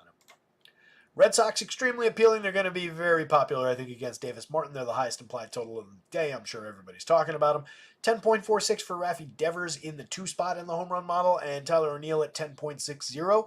And then you get some playable pieces. Tristan Casas at 8.63 in the home run model. Some guys in the 5s, the high 4s. Reasonable upside for power, and this team just been very, very good for run creation this year. The top 7 hitters in this projected version of the lineup are 25% better than average collectively on the average, creating runs. Got a bunch of good home run hitters in here, a couple guys that can steal some bases, some very good on base totals that feed that run creation, some very good ISOs. Top 4 hitters all well above 200 ISOs. 230, 267, 226, 261, and amounts to a 246 average ISO across the top 4 hitters in this lineup. That's Jarren Duran, Rafi Devers, Willie Abreu, and Tyler O'Neill. Those are your top 4 priority hitters. They're also very expensive, $62.39 for Duran. He's hit 21 homers and stolen 32 bases. He's put together a season that nobody's ever put together in Major League Baseball with his doubles, triples, home runs, etc., totals.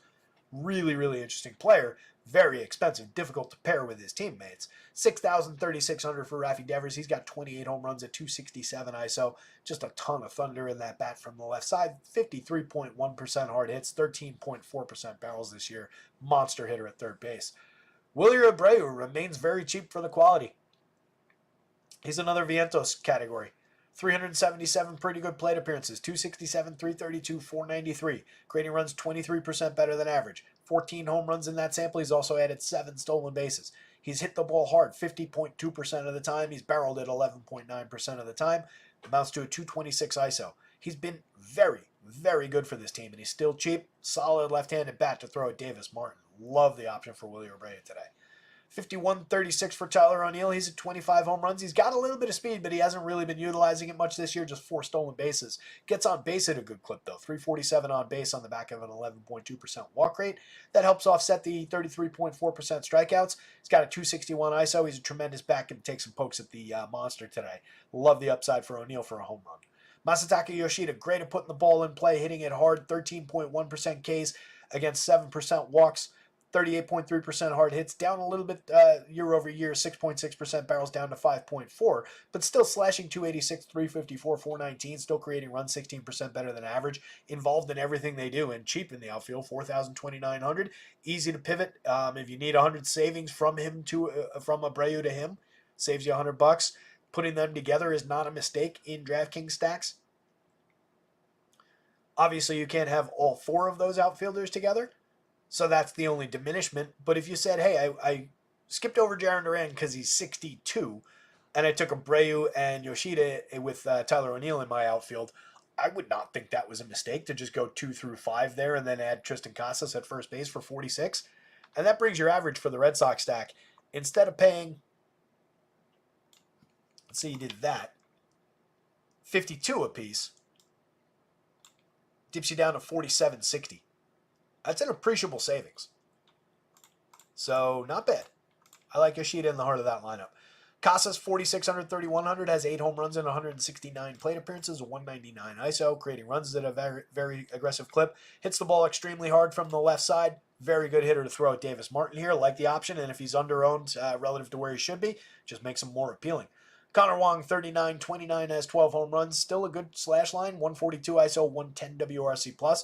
Not a bad 415 plate appearances, and he remains pretty cheap. Emmanuel Valdez, 32-26, mix and match caliber option down lineup. And then Ceddanne Rafaela, just shortstop eligible on DraftKings for 36. Isn't ideal positioning. He is providing decent counting stats, but not regularly, just a 282 on base and 84 WRC+. 4 positions on FanDuel where you can move him around for 3,000. I think is a little bit more playable, but just a mix and match option at the bottom of the lineup. One that's given us a lot of success this year, but just a mix and match option. Red Sox bats, but they're going to be popular. Nick Pivetta, but he's going to be popular. Both tremendous options. It's probably actually Pivetta on top of the Sox bats, honestly. But both, again, top of the board. And then White Sox, pretty much nothing from them. If you told me you threw 5 shares of Davis Martin in 150 lineups on DraftKings where he comes in at 6,300, you're not totally nuts. Not recommended, but you're not totally nuts. Kevin Gausman has not been good this season. 4.07 ERA, a 4.16 xFIP, 22% strikeouts, 7.1% walks, a 1.23 WHIP, just a 25.8% CSW. Over the magic number, or over the threshold there, over the threshold there, over the threshold there. He's getting lucky to limit home runs as much as he has. That should probably be over 4. It's not egregiously bad in either of these categories, which does inform those categories. It's a 16.2 degree average launch, which is kind of mid. But you could easily argue that that should be 4+, and he should be a little bit more targetable for power, especially with some home run hitters like what the Braves have. 93 rating this year by Stuff Plus has him well below average. The run numbers aren't completely tragic, but when it's gone bad, it's seemingly gone pretty bad. 7 runs in a start against the Yanks back in June. 6 runs in a start against the Orioles. 6 runs in a start against the Twins. 6 runs in a start against the Rockies. The 7 earned runs is the high. He's also had some good in here. Complete game, 4 hits, 3 runs, 8 strikeouts against the Rangers. Not bad. 8 innings against the Orioles. 2 runs on 3 hits. Just 2 strikeouts in that one. It's an okay start. Not exactly ideal. 2 starts ago he faced the Angels. Went 7. 1 earned run allowed. Struck out 10. He's been better through, I would say, the last 10 starts or so. But still, even in there, there's some bumps. There's some shorter outings where he's given up some runs, been in a little bit of trouble, and gotten yanked. The Braves do feed you some strikeout upside.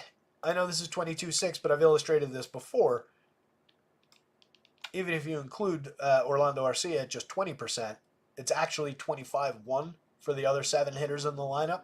So it comes down artificially just on Whit Merrifield being low strikeout and Gio Urshela being low strikeout. All of their key bats, all of their danger bats, all of their power is pretty high strikeout.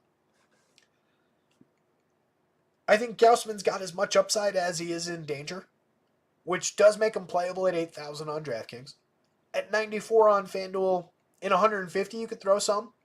In 20, maybe you pick him off 1 or 2 times, not probably all that many. But a small handful of Gausman against the Braves is not a complete tragedy of a decision. I would have some. Max Fried at 88.95, 22.4% Ks, a 3.52 xFIP, ERA against a 3.54 xFIP. Very, very good at limiting power, premium contact, fly balls, just a 3.9 degree average launch angle, 5.3% barrels, 34.5% hard hits, and 86.2 miles an hour of exit velo. He's excellent at inducing weak and medium contact. He's just a medium strike or medium strikeout pitcher. You can see Stuff Plus doesn't exactly love the arsenal, but Max Fried has been effective with this arsenal for a number of years now. Nearly identical numbers in his 14 starts last year. Very, very similar numbers in his 185 inning and a third in 30 starts 2 years ago. It's just Max Fried. He's just good. He doesn't have the same ceiling that some of the pitchers on this slate do. He falls a little bit shy of that. Like I said at the beginning of the show, I think we're dealing with like a plus 10 here, a plus 5 and change over here. But at these prices, it puts him at least in the mix on any given slate. And when you consider the fact that he does have 9 inning upside if things are going perfectly, it does add a little bit to the appeal. You do have a lowish strikeout opponent. All their key bats, they're the opposite of what the Braves are. All of their key bats are pretty low strikeout, and then you just get a few meh kind of bats at high strikeout numbers like Dalton Varsho at 26.2. He's okay. 18 home runs, but that's not great. 10 steals is all right. 202 ISO's fine. A 102 WRC plus puts him 2 points above average, but hovering near the Mendoza line, sub 300 here, not a great hitter. But you get low strikeouts through all of these guys. George Springer at the top. And then you bounce back up with Leo Jimenez, Davis Schneider toward the bottom of the lineup. But those are the outliers where all the key bats are low strikeout. So it's a challenging spot for Max Fried. But that doesn't necessarily take Max off the board because, again, with Max, we're really just fishing for our 5-6 strikeouts, which, again, against this team, he could probably come up with. And then just inning after inning of limiting power, limiting run output. And you can see the damage he's doing to these home run numbers. Vladdy Guerrero leads the team at 5.93 in the home run model. Nobody else even cracks 5. The next highest is George Springer at 4.18. Max Fried is difficult to hit home runs against. If you're considering the Blue Jays lineup, though, Springer's a top priority bat, 45.29. Pretty cheap for a guy with 19 home runs and 14 steals on the season now. He is still below average by WRC+. That's not a great ISO. The slash line is not all that appealing. But he's very low strikeout. He can draw some walks. He puts the ball in play pretty aggressively. Max is a little bit vulnerable to walks and to base hits, given the nature of the pitcher that he is. So sometimes balls in play will just drop in and some BABIP against will happen to him. And then other times he is putting guys on base via the free pass. So that's not a very low whip. 1.21 is a pretty high whip. So he's always dealing with some runners on base. And through that lens, it does make Springer a little bit appealing, and it makes it believable that he's one of the guys that could do that to Max today. Varsho a lot less. He does have a 9.3% walk rate, but he strikes out pretty aggressively at 26.2 for a guy slashing just 218, 297, 420. 202 ISO's all right. Again, a 102 WRC+. 55.36 for Vladdy is, in a vacuum, a pretty great price to find him at. He's got a 56.5% hard hit rate, a 14.1% barrel rate. He's hit 28 home runs with a 236 ISO, a 170 WRC+. He's been a monster this season. But facing Max Fried puts a ding in the power upside. What you could get is the 300 hitter, the 400 on base guy, the 70% above average run creation guy just coming through with some base hits, some extra base hits. Even if he doesn't homer today, he is still the absolute top priority bat in this lineup. If you roster Blue Jays, don't do it without Vladdy Guerrero. Alejandro Kirk is a mix and match option, 33.25. He just hits cleanup for this team a lot of the time. Only 5 home runs on the season, just a 105 ISO, mediocre on base, below average by 11 points in run creation. Harwitz is a very good on base option, 350 on base percentage, creating runs 20% better than average. Ernie Clement is just a low strikeout, put the ball in play guy. Doesn't really hit it particularly hard, 4% barrels, 24.3% hard hits, but extreme low strikeout, needs to find success via BABIP, 260, 283, 418.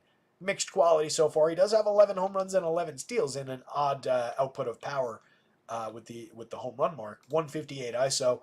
Mid-range power, maybe, but not really reflected by the contact that he makes. Jimenez at 26-24, 4 home runs, just 234, 327, 394 so far, but has created runs 8% better than average in a small sample. Mix and match quality there. Davis Schneider, 3,024, mix and match. He's got 10 home runs, but sub Mendoza, sub 300 on base, just an 81 WRC+. And then Luis de los Santos is dead min price at third base on both sides. Hasn't done much for us yet. I think we looked him up the other day, but I'll give him another quick peek. The De Los Santos we need is languishing in the Marlins minor league. We want Davison De Los Santos, who's got a tremendous number of minor league home runs. Luis De Los Santos, just 6 homers and 154 plate appearances in AAA this year. Actually, that's a good home run total. I said just, but it's 6 in 154 chances. Had a 181 ISO, 260, 375, 441. He's 26 playing in AAA, though. So you take that for what it's worth. Hasn't really been a big home run hitter in years past in the minors. Doesn't look like much of a bat. The guy I mentioned, Davison De Los Santos, he's the guy that got traded to the Marlins from Arizona. Has 23 AAA home runs in like 356 plate appearances. Pretty good.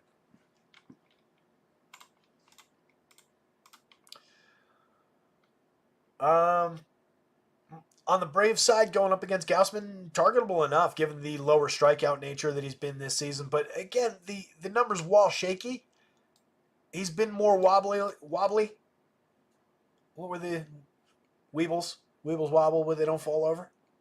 He's been a little bit of a Weeble this season. Numbers not where we need him.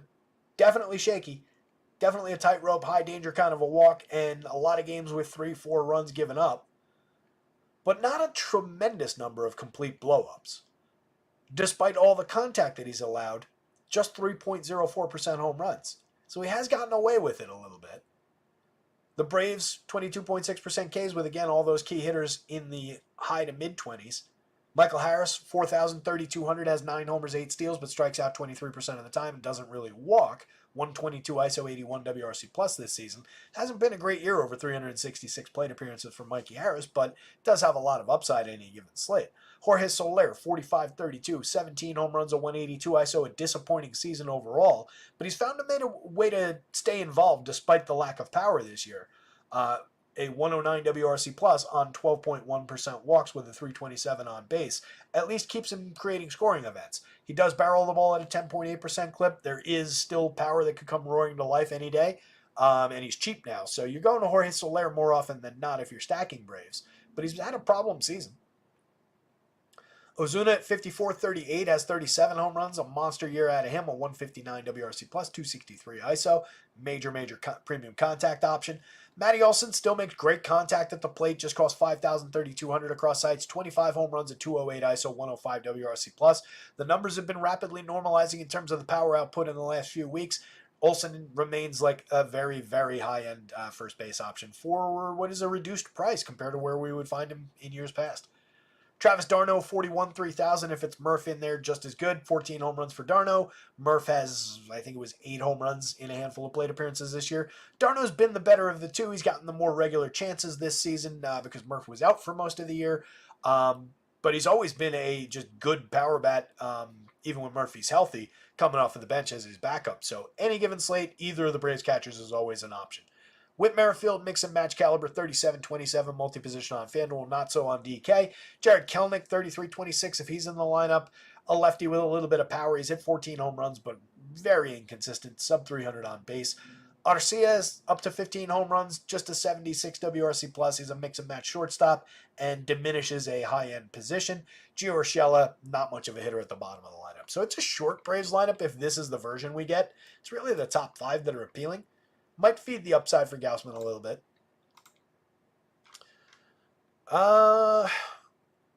Max Fried. Braves bats. Kevin Gausman, but maybe not as big a gap there as you might think. And then the Blue Jays bats. It is a four cornersy game, but given the lack of likely power that the Blue Jays are showing, they really fall behind. They're like 2 blocks back when we're talking about the corners. Everybody else is kind of caught up.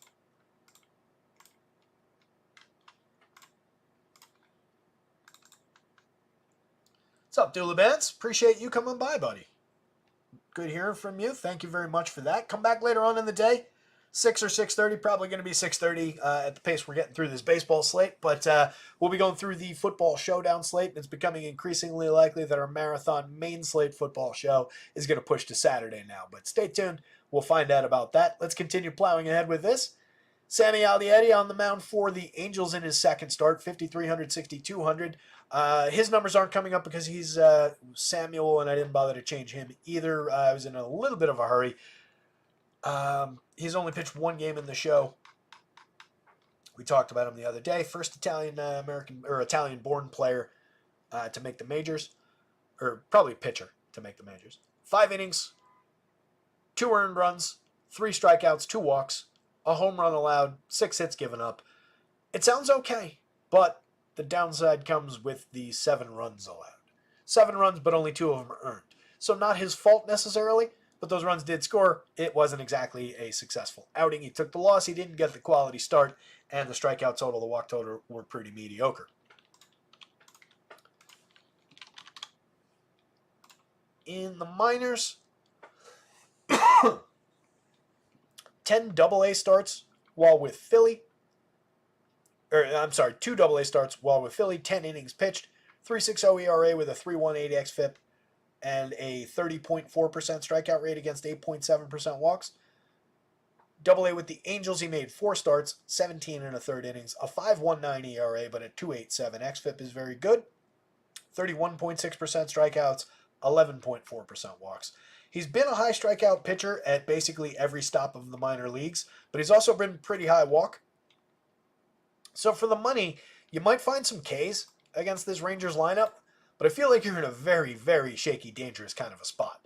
At 53, that's basically a free square on DraftKings, and we do have the upside for 5 innings. You might even get a 6th out of him if everything goes to plan.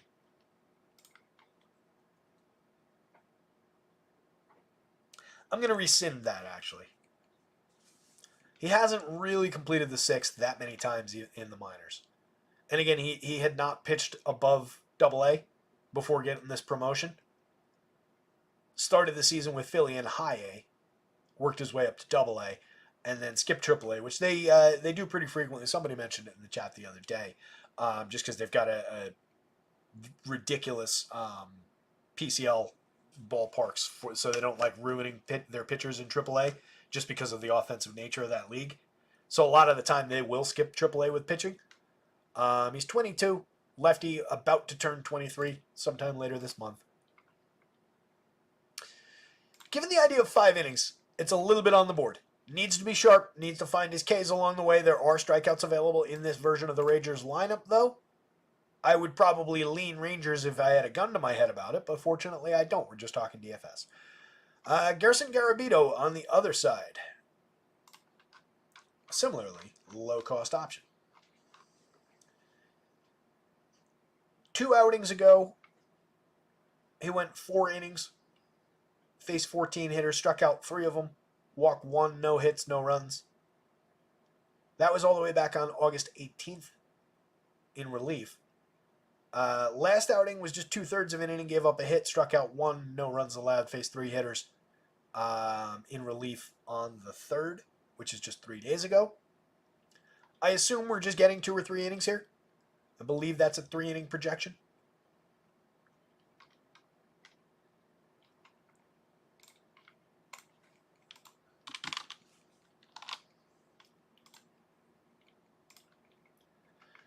Not splits, I want a game logs.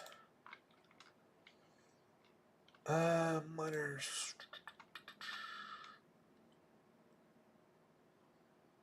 Was giving us more depth in his minor league starts. August 30th, he went 3 1/3 in a start against the Dodgers AAA affiliate. 2 earned runs, 4 Ks. Faced the Angels AAA affiliate for 4 innings. The start before that on the 24th, just 2 strikeouts, no runs, 3 hits over 4. 2 2/3 against the Diamondbacks. Franchise melted down, gave up 4 runs, but struck out 5. 5 2/3, another 4-run game. That was his deepest start of the year, 5 2/3. Or no, excuse me, that was his deepest start of the second half. That came all the way back on July 3rd. Completed the 6th inning in AAA twice earlier in the season, all the way back in early May. I really don't think we're getting all that much depth. Maybe he gets to 4 innings. If that is appealing to you for 4,000, then I guess he's your option. Limited strikeout numbers in the minors, 55 1/3 this year, 10 starts, 13 appearances total. In AAA, 24.2% strikeouts, 5.3% walks. It's not terrible. That looks like about the level that he is. He's got some stops here where he's in just the high teens, some stops where he creeps into the mid-20s, typically against a relatively low walk rate. It feels like a spot where maybe you get 4 relatively successful innings, but not any kind of true upside. The Angels do have a lot of Ks in the lineup, so we can feast on that a little bit. Even leaving out the 46-7 in a small sample, that's still 23.3% strikeouts. You're just talking about a cheap dart. I don't know. You're playing a hitter price, you get a hitter result is kind of the thing, and not a big hitter result. Probably prefer the Angels' bats, although they're mediocre. But among all the lower-end teams, among all the teams that are potentially lower-owned while still being cheap, they do have more appeal than the Marlins against Wheeler, than the White Sox against Pivetta, and so on and so forth. That's probably glaringly obvious. They'll probably get more popular than those teams. But this is the kind of angle that I would be more inclined to take when I'm still shooting for a less than obvious team. Taylor Ward, 21 home runs at the top of the board. Zach Neto follows him with 20 homers and 27 stolen bases. 183 ISO for Ward, 191 ISO for Neto. 106 WRC plus and a 116 WRC plus. Both players have been above average. They've been their 2 best bats this season. You also have 20 home runs and 15 stolen bases from Joe Adell all the way down lineup. He's only 35-29 in the outfield. 89 WRC plus is below average. well below average on base percentage, not a great hitter, not a reliable hitter, but a ton of power and a lot of speed. He's got a great skill set. If he ever manages to put it together, he's an all-star. He's just so far not managed to put any of it together, but at least the counting stat output is here. So I do think he belongs in some stacks if you're building a bunch of Angel stacks. I would love to see him start getting regular plate appearances instead of Anthony Rendon in the cleanup spot, because if you're just going to waste that spot, why not waste it on a kid with upside? Why relegate Joe Adele to the bottom of the lineup? It doesn't really make sense to me. Rendon is a waste of time at 3,600, 2,500. Nolan Schanuel at 3,427 is pretty interesting. 12 home runs, a 337 on base, and 99 WRC+. If you're going to this team, key bat for them. Low strikeout, fairly high walk, puts a decent number of balls in play. Definitely interesting and very cheap at first base. Fine to put him in that position, and you're getting top 3 hitters here for an average of just about 4,000. FanDuel, it's a little higher at 3,000. Mickey Moniak is also bad. That's another spot that Joe Adele probably deserves. 13 homers, 6 steals for him, a 171 ISO, 86 WRC+, no consistency. Logan O'Hoppy's good. Very good at hitting the ball hard. 11.8% barrels, 46.7% hard hits on the season. 18 home runs as a catcher, 459 plate appearances. The on base isn't great. The run creation is a little bit below average. But if we're just looking at him through the lens of a power bat at the catcher position, remember the home run total for Adley Rutschman was 18. His ISO was right about the same. Logan O'Hoppy is not Adley Rutschman, but as a power hitter he is, at the position as a power hitter he is, and he's a hell of a lot cheaper. Brandon Drury's had a lost season, 164, 245 on the front end of the slash line, 3 home runs and 302 plate appearances. Kind of feel bad for the guy. Nico Cavadas at the bottom of the lineup, just 2,200 across sites, has 2 home runs in his 45 plate appearances. Also an egregious number of strikeouts so far. .095 ice, average, 156 on base is pathetic, and 95% worse than average creating runs. There is power upside. He's made good contact. He's very, very cheap. If you're building a bunch of Angel stacks, you can build him into some.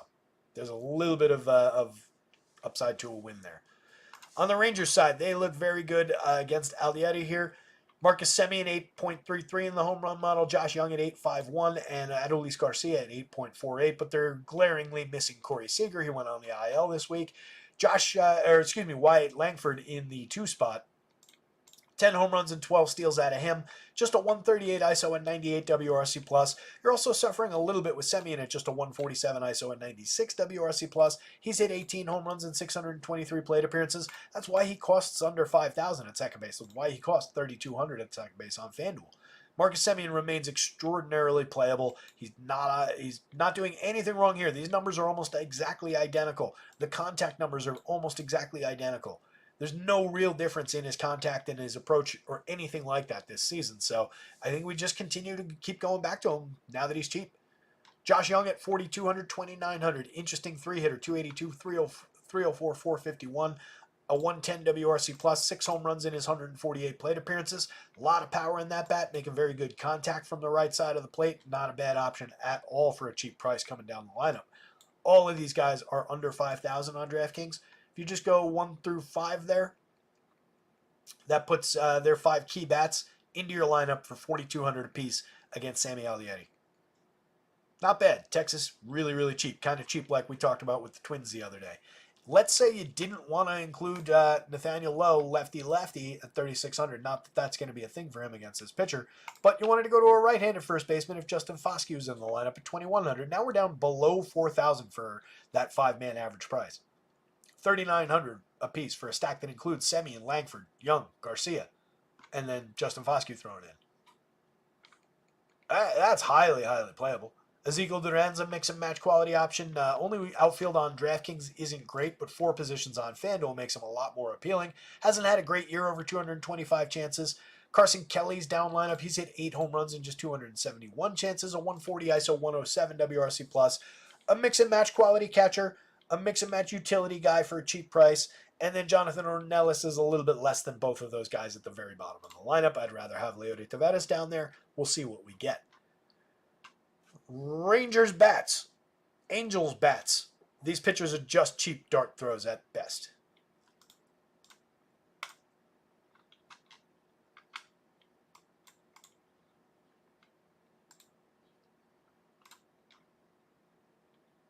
Mets lineup is as projected per power. Miami is Edwards. Norby moves back to the 2 spot, which is good. That makes the top 4 from Miami better, but again, against Wheeler, you're just not going there. Xavier Edwards, Norby, Berger, Sanchez, Lopez, Conine, Stowers, Pache, and Parada. Don't know who that is, but it doesn't matter. 2 good pitchers in this one, 2 low totals in this one for some quality, mid-level baseball teams. Neither the Diamondbacks nor the Astros are bad. The Astros have Kyle Tucker back in the projected version of the lineup. Jordan Alvarez in there. Jose Altuve basically back to full form for the Astros. The Diamondbacks got more healthy, adding Christian Walker back into the lineup earlier this week. Ketel Marte not quite back yet, but Corbin Carroll's come back to life dramatically. So there's a little bit of a 4-corner spot, but I definitely lean pitching in this one. If I'm taking bats, it's probably the Astros against Fott more than it is the Diamondbacks against Fromber, just because Fromber has the added upside of extreme ability to limit home run power. He's been the mold for that guy that we've talked about over the last few years, given his absurdly low launch angles. 0.9 degree average launch this year. In seasons past, he was up to a negative 5.5, I think was the lowest point. 4.5% barrel rate. We don't care about the hard hits, the exit velo. Sometimes it results in balls through the infield, but if everything's on the ground, it really tends to not matter. 1.84% home runs is extremely realistic. He's got his strikeout stuff back a little bit this year. 11.8% swinging, 30.1% CSW, 24.4% strikeout rate. Pretty tremendous option on the mound for the lefty. Going up against a Diamondbacks lineup that has shown quality against left-handed pitching, is relatively low strikeout at just 19.7% for this projected version of the lineup. But Fromber's talented enough to overcome that. And again, it's difficult to stack up runs against. You can see his major impact on the home run model. Only Christian Walker creeping through above 5. Nobody else even at 5. On the Astros side, Brandon Pfaadt giving up just a 2.86% home run rate on just 38.3% hard hits, 89.1 miles an hour of exit velo. That was a problem for him in the first half of last year, and then he was giving up some homers earlier this season. Really cooled it off and managed it nicely. 4.32 ERA, but a 3.64 xFIP underneath that. 23.3% strikeouts against just 5.1% walks. He's gone pretty deep into a lot of games. 160 and a third innings in 27 starts is a pretty good innings total. Pfaadt's been very, very good this year. 11.3% swinging, 29% CSW. Highly playable pitcher, 8,400, 8,800 against a good Astros team that is low strikeout. He's going to be challenged, but the prices are not wrong. Those are correct prices for him in this spot. Tough to see a monster ceiling game out of him. He probably plays better as an expensive SP2 on the DraftKings slate than he does as a solo SP1, even with the discount on FanDuel. But he is good enough to get there even against those Astros teams. So I'm not totally ruling him out here, but I think he plays better over there as just a pay-up SP2. Fromber is elite on both sites, deserving of the 10-6. If you're going to Diamondbacks bats, Geraldo Perdomo off the top has a 349 on base. He's a good correlated scoring option leading into their power bats. 107 WRC plus. He should just stick at the top of the lineup regardless of what's going on, at least until Ketel Marte gets back. 34.27 is a pretty good price for a shortstop. It's not ideal to occupy that position with a player like this, but for that kind of a discount, if you're going to this team and stacking them up, it's not a total mistake. Like, for what I'm saying is, like, I'd rather have Gunnar at shortstop. I'd rather have Bobby Witt at shortstop, of course. But even guys like Zach Neto might creep in with just higher individual upside, where Perdomo is almost exclusively this year a correlated scoring play. Corbin Carroll has surged his way to 19 home runs, 26 stolen bases, a 195 ISO, a 106 WRC+. He's now slashing 232, 319, 428. It's remarkable how not completely awful this season has become. 106 runs scored. Just 66 ribbies, but who cares? I mean, runs and ribbies are such wonky, silly stats anyway. But it's not completely awful. The numbers have come together. Once upon a time, 2020 was an outstanding season. Now we've pushed those thresholds up a little bit with the way players are these days, but he's going to get to 2020, and he's got a shot at, like, I don't know, 22, 23, and 30 plus. It's going to end up looking like a pretty good season out of Corbin Carroll when it's all said and done. He's just 53, 35. He's still affordable. Josh Bell at 39.26 has 18 home runs. He's just a mix and match quality option at first base and a positional blocker to Christian Walker. You can play them together on FanDuel, but probably not the best option in this lineup. He's just playable. He's just okay. Walker's definitely a higher priority. 5.81 in the home run model for him. 23 long balls on the season at 220 ISO, 121 WRC plus. 470 plate appearances of quality, 14.4% barrels, 47.2% hard hits. Christian Walker's just good. Randall Grichuk against a lefty is usually in play, but this lefty tends to clip the wings of home run upside. 1.59 for Grichuk in the home run model today. 281, 337, 480. Maybe he gets by putting the ball in play a few times, gets a few of those grounders or line drives on a fairly hard hit and decent exit velo, gets him through the infield and finds success that way, but it's a pretty thin needle to thread. Eugenio Suarez is up to 24 home runs at 211 ISO and a nice resurgence of power. Third baseman with a lot of power upside, but again, Framber is just incredibly difficult. Even he is relegated to a 3.71 in the home run model. Jake McCarthy, Kevin Newman, and Jose Herrera at the bottom of the lineup are just mix and match quality options. McCarthy, is not having a terrible season at 294, 363, 431. He's stolen 21 bases. He's created runs 21% better than average. He's the top priority guy down there. But again, against this pitcher, you get really thin once you start scraping the bottom of the lineup. On the Astros side, star to superstar, future Hall of Famer, 5,300, 3,500 at the top of the lineup at second base, 18 home runs and 20 steals for Jose Altuve, 294, 349, 435, creating runs 25% better than average. We've lost a little bit of the power edge. 141 ISO is low for Altuve. 18 home runs is a little bit low in 601 plate appearances, but he remains extremely, extremely good at second base on any given slate, and the price is a little bit light. 61.39 entirely appropriate for Jordan Alvarez. 30 home runs for him, a 254 ISO, a 166 WRC plus. Hitting ahead of Jainer Diaz in the projected version of the lineup. They might slide Tucker up and get back to that lefty-lefty combo that they used to like a lot. If it is Diaz, he's a tremendous catcher option. 530 plate appearances. He's an everyday catcher. 16 home runs, or he's in the lineup every day anyway, and with catcher eligibility for DFS. 297, 323, 449, a 117 ISO with 16 home runs and 530 chances. Strikes out at a 16.4% clip and walks just 4% of the time against a 46.2% hard hit rate. So he's just driving the ball left, right, and center all over the place. Kyle Tucker, 13.7% barrels, 44.6% hard hits. Missed most of the season with a shin ouchie. Turned out it was a fracture.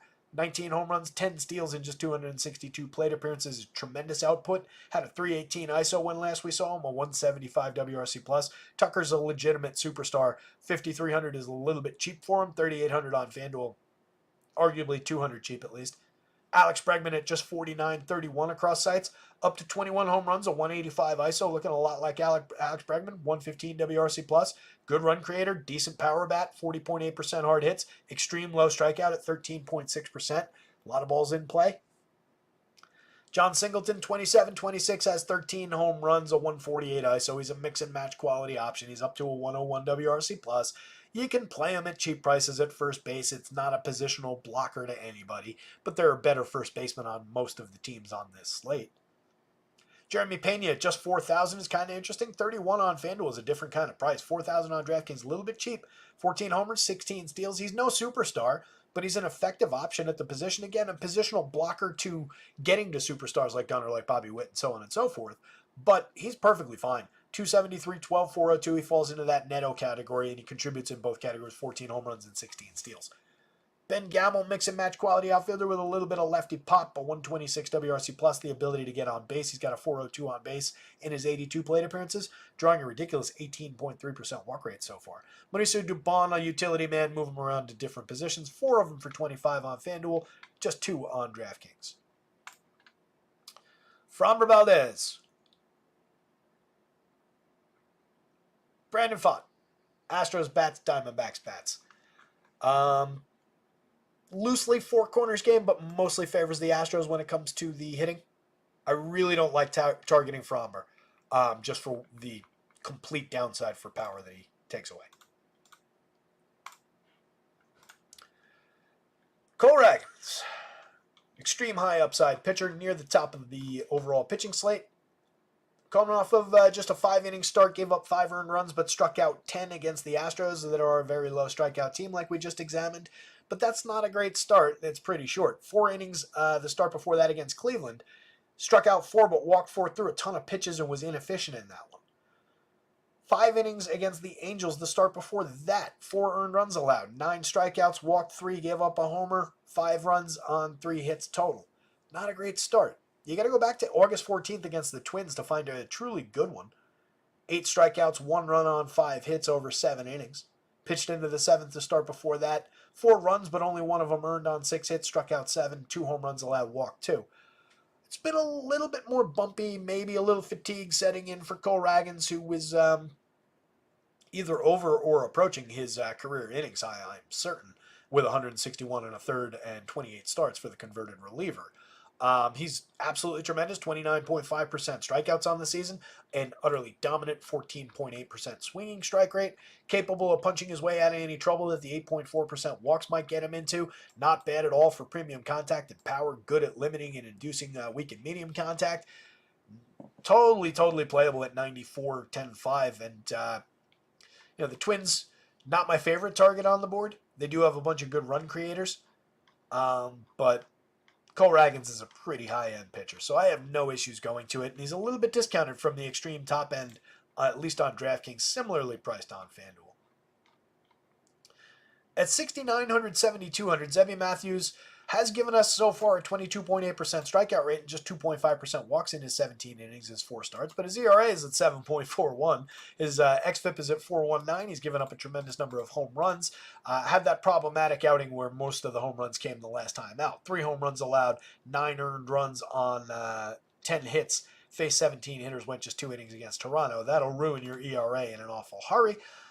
He is a talented kid. He's been a 30+% strikeout pitcher in the minor leagues with a low walk rate, so he is believable that he's going to find success in the show. I just think maybe, based on what we've seen, he needs a little bit more seasoning. Did have a good outing against the Cards, struck out 7, gave up just 1 earned run on 4 hits in 5 innings. Low strikeout and gave up some runs in his first 2 outings. Had gone 5 in each of those 3 outings initially, though. So it's really just the one very bad start, and then 1 decent one and 2 mediocre ones. I like this Royals team too much to say that they're worth targeting with Zebby Matthews shares, and just look at all the power that they're showing against his rough numbers so far. So I tend to lean toward the Royals. I made MJ the home run pick of the day, so I'm just going that route. I like the idea of backing up Ragans with some Royals bats in the same lineup as a stack. If Julie Gurriel is in the lineup for the Royals today, that's a really interesting option. I know that he basically evaporated as a talent, but he's back now, and he just cost the dead min on FanDuel, and this is a guy who was an extremely good hitter for a couple of years. Starting with the Twins bats, though, against Ragans, if you choose to go that route, this is another team that will be lower owned, and they are very good, but it's targeting a very good pitcher. So it's not exactly the ideal contrarian spot, outside of the fact that you're getting to a pretty good team with some very cheap pricing. Actually, maybe it is a better contrarian spot. I forgot how cheap they were. Damn, that's cheap. The 9-man average for this lineup on DraftKings is just 3,400. This is a funky version of the lineup, though. Looking at it, Carlos Santana in the leadoff, Royce Lewis, Miranda, Farmer, Brooks Lee, Willie Castro, Austin Martin. I don't suppose we have this now. We don't. I tend to lean Cole Ragans, but if you're going there, Santana, if he's hitting leadoff, is a reasonable option at 35.27. He's hit 20 homers this season, getting on at a 328 clip. Low strikeout, fairly high walk, good hitter, 187 ISO, 114 WRC+. Not a bad option in the leadoff spot. He's very, very cheap. Pair him with Royce Lewis's home run upside. He's got a 10.55 even against Ragans in the home run model. 13.2% barrels. He's got 16 long balls on the season at 282 ISO. And said he has cooled off from that ridiculous start that he had. Jose Miranda at 4,000, 2,500, 301, 340, 467. Good hitter. Not a great slugger, but he's got 9 home runs on the board and 394 chances. Very good run creator, 127 WRC+. Puts the ball in play an absolute ton, and a good option as a 3-hitter. Fairly priced first base, third base on both sides. Kyle Farmer having a bad year, gave us a decent season as a cheap, sneaky late lineup option with multi-position last year. If he's hitting cleanup today, that is not an ideal configuration of the Twins lineup. He'd be mix and match quality in there. Brooks Lee has given us a little bit of quality in 127 chances, 3 homers, 3 steals, and 83 WRC plus is not great, but the slash line's not completely terrible. Multi-position for very cheap. Willie Castro having a good year for run creation, a 108 WRC plus. Good correlated scoring bat, 331 on base. Just 11 homers and 13 steals isn't great, but he's a playable piece. Austin Martin at 3,000, 2,300, mix and match quality over his 236 chances. Vasquez, mix and match catcher, 7 home runs on the board. And then Michael Hellman is very cheap at the bottom of the lineup. On the Royals side, the much more appealing team to me today. Tommy Pham, if he's in the leadoff spot, he's capable in that spot. He's probably the best option the Royals have had all season in the leadoff role. 320 on base, a 100 league average WRC plus, just 8 homers and 6 steals, most of that with the White Sox this year. I think I like Pham's upside, finishing out the season with the Royals and being involved. Bobby Witt is very expensive at 66.44, but he's a superstar. 339, 393, 611, a 271 ISO, 30 homers, 28 steals. He's Bobby Witt. You just include him. Sal Perez, 49.31 is cheap, helps offset the price for Witt. The Royals as a stack are not expensive on either side at all. Even with Witt's price, that 5-man, and for me, I'm going to start it with Massey in there at a more expensive price than Paul DeJong. So even if you go that route, it's just a $4,600 average for a stack that includes Witt, Sal Perez, MJ as a home run pick of the day. If you do just go off the top and go to DeJong there, it's $44 a piece. And I'll remind you, if you need to get super cheap about things, you could go Sal at the catcher spot and Julie Gurriel at $2,200 and bring it down to $4,100 a piece. Powerful, powerful stuff in the pricing of this Royals team today. MJ continues to hit the ball extremely hard. His barrels are down slightly from last year, 3 points. They're down from last year. The hard hits are also down, but these are in a vacuum still good numbers for contact. He's wrangled his strikeouts by 4 percentage points. That's big for this hitter. Down 3 points of walk, but I'll make that trade.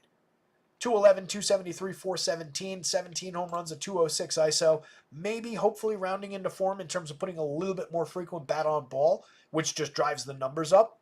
And then I think he'll be able to bring the walks back after he accomplishes that. So I think he's an interesting hitter going forward, and he's a cheap lefty bat with a lot of power. 13.39 in the home run model today. Paul DeJong has a 14.48. He's hit 24 on the season. He's got a 213 ISO. 11 home runs on the board, over 286 plate appearances, makes Michael Massey interesting from the left side at second base. 4,500, 2,800 across sites. Very cheap on FanDuel for, again, this kind of power. I like Mike Massey a lot in my Royal stacks, and he's another guy. Very low strikeout, low walk, so a lot of balls in play. So Julie Gurriel, last year, 330 plate appearances, wasn't good. 247, 306, 361. The year before, in 584 plate appearances, 242, 288, 360, 85 WRC plus, 78 WRC plus last year. Kind of melted down over those 2 seasons. He got old. Gurriel didn't join us in the major leagues until he was already in his mid-30s, defective from Cuba. 605 plate appearances back in 2021, 15 home runs, slash 319, 383, 462. Created runs 34% better than average. At least in terms of just like get on base kind of an option. I don't think that talent has necessarily left this player. So for the dead min price, I'm at least willing to find out if I need that cheap bat in my Royal stack. Zeta that I absolutely loved for a minute there. And I think he's got a lot of talent.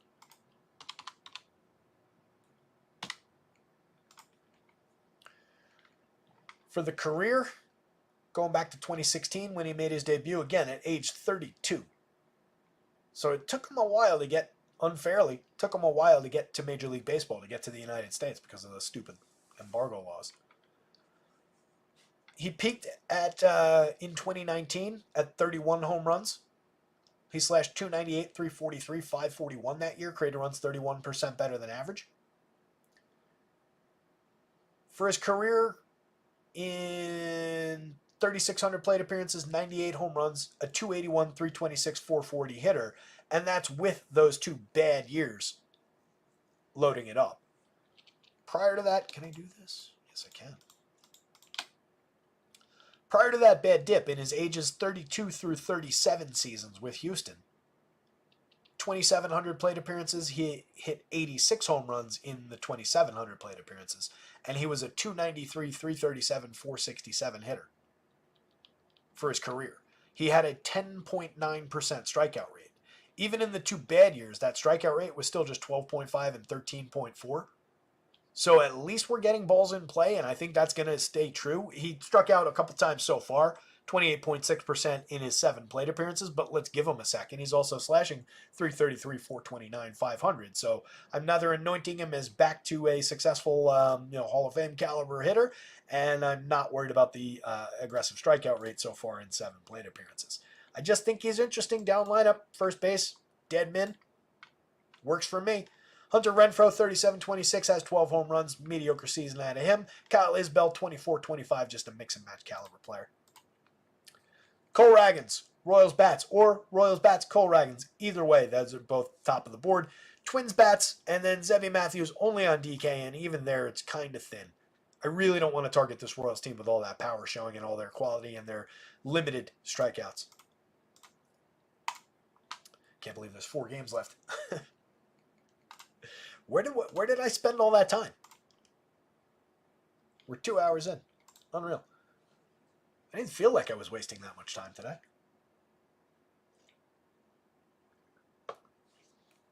It's just making it more and more likely that this football show is going to be tomorrow. I can't really see doing all this talking, doing the showdown show, and then doing another 4-hour main slate show tonight. It's going to get challenging. We'll see. Bryce Miller, tremendous option, 9,200, 9,700. He's got a 24% strikeout rate, a very good 3.30 ERA with a 3.93 xFIP. That's higher, certainly, and approaching shaky territory, but good enough for me. He's very low walk, does exactly what this Mariners team looks for in a pitcher. Medium strikeout, low walk, good strikeout to walk ratio, good swinging strike rate at 11.1%, just a 1.0 on the nose whip. He's been tremendous. He's given up a little bit of premium contact. We're over the line there. We're over the line there, and we're over the line there. So maybe a little bit lucky to be sub 4% home runs. Could be giving up a few more runs along the way, but overall has been good. And he's facing a Cardinals team that is, there's a couple of okay home run bats in there, but nobody overly threatening. Alec Burleson leading the team today at 8.88 in the home run model. He's got 21 homers. He's tied with Paul Goldschmidt with 21 for the lead in this version of the lineup. Non-threatening spot, he's fairly priced. He's discounted a little bit from the very top of the board. I think you can absolutely get to Bryce Miller all day. And then on the other side, there's Eric Fedde. I have to say he's in play as much as I don't really like Eric Fedde. At 7,700, that's a great price to find him against this Mariners team that has a 24.7% strikeout rate. Even the improved version of this team is still not very good. So I think you can fire away with some Fedde shares if you're so inclined on DraftKings. Even on FanDuel, I don't love the 8,900. I wish they made him more like 84, 85. I'd have a little more faith. But he's pitched well this year. 154 and 2/3 in 27 starts. 3.43 ERA, but a 4.17 xFIP. It reveals the true nature of the pitcher. But a 21.5% strikeout rate. Mediocre strike thrower, but not terribly bad in walks. That's an okay whip. It's manageable. It's an okay home run rate. Manageable. Decent to good exit velo and hard hit rates. Manageable barrels. Launch angles not egregious. So, it's a pitcher I don't trust at all. I don't think he's good. But we have targeted this Mariners team with worse this year, I promise you. Last time out, 4 earned runs over 5 1/3 for Fedde, but struck out 8 against the Yanks. It's not a terrible start. Against the Twins, he went 6, 2 hits, 1 earned run. Struck out 7, but walked 3. That's perfectly fine. Booked a quality start, but not the win. 5 2/3 against the Brewers before that. 2 earned runs on 6 hits. No quality start. 2 strikeouts, 4 walks. 2 strikeout, 2 walk game with 4 earned runs allowed on 6 hits over 6 innings against the Reds at Cincinnati. The start before that would have qualified for the quality start on innings, but not on the runs. Typically, he is pitching into the 6th inning, though, more often than not. Was giving you a little bit more depth earlier in the season, but it mostly depends on how things are going out there. I think we're perfectly capable of getting 6 out of him. 7 is probably a stretch, but the quality starts on the board, which puts him in play on FanDuel at 89. That price probably does make some things work compared to the very top of the board. So he's on the board, he's in play, but I'll take some Mariner shots against. I do think that they're one of the more intriguing bad team, cheap price, low owned kind of stacks today. They're showing decent numbers in the power index. Cal Raleigh, most notably, at 12.76. He's always difficult to suppress. He's hit 29 home runs this season. But a 7 plus for Julio, 7 plus for Rosarena, 6 and change for JP Crawford's not nothing up top. 6.98 there, 6.80 for Raleigh and Polanco down lineup. There's medium power showing for the Mariners today. Several good run creators in this lineup now. Julio, not a good season, but kind of pulling it together where it doesn't look like a complete tragedy. 258, 317, 375, up to a 104 WRC+. plus. The ISO is going to be tragic. 14 home runs and 20 steals. Compared to what we expected, this is a disappointing year. The contact is off the mark, but on its own, those are good contact numbers. 9.7% barrels and 46% hard hits. It's just not quite Julio. So very playable at 48-33. If you're going to this team, he's a top priority bat still. I'd say these three guys are your absolute top priorities. And then it depends on which direction you want to go positionally, price-wise, et cetera, et cetera. But you pretty much want Julio, Cal Raleigh, and Randy Rosarena regardless of site, regardless of combination. Rosarena, 18 home runs, 20 steals, a 114 WRC+, plus a 172 ISO. Not his best year by a long shot, but he's found ways to stay involved. He's walking at a good clip at 11.3%. High strikeout rate, but managing. Decent premium contact numbers, but definitely a big dip for him. 8.2% barrels and 42% hard hits. He's also been way down overall this season, but still one of their top quality players. Justin Turner at 3,000, 2,600 is super skippable. 249, 345, 363. He's just a correlated scoring option at this point. You put him at first base, you're probably blocking a better player. Third base, it's probably the same thing. He's just cheap. If you really, really need the position for the price, he's fine. It's not a total mistake to put him in. He is still providing correlated scoring. He is still 8% better than average creating runs. Just really lacks power this season. Really lacks, high-end scoring event quality. I'd probably lean Jorge Polanco given the uptick in home run power. He's only got 13 on the year, though. 206, 297, 343. Certainly not the hitter that Turner is. 89 WRC+. plus. So I'd probably be wrong in saying that, especially when Turner's cheaper. It's just a positional block. Luke Raley at 4,000 is probably my favorite down lineup hitter. 18 home runs, a 121 WRC plus with a 212 ISO on very good contact for a $4,000, $3,000 option. Multi-position outfield and first base eligible. That's a good option down lineup. Josh Rojas, mix and match quality third base on DraftKings, 3 positions on FanDuel. 7 homers, 9 steals, playable, not great. Victor Robles continues to steal bases when he gets on. 359 on base, 23 stolen bases on the year. Should probably be hitting leadoff.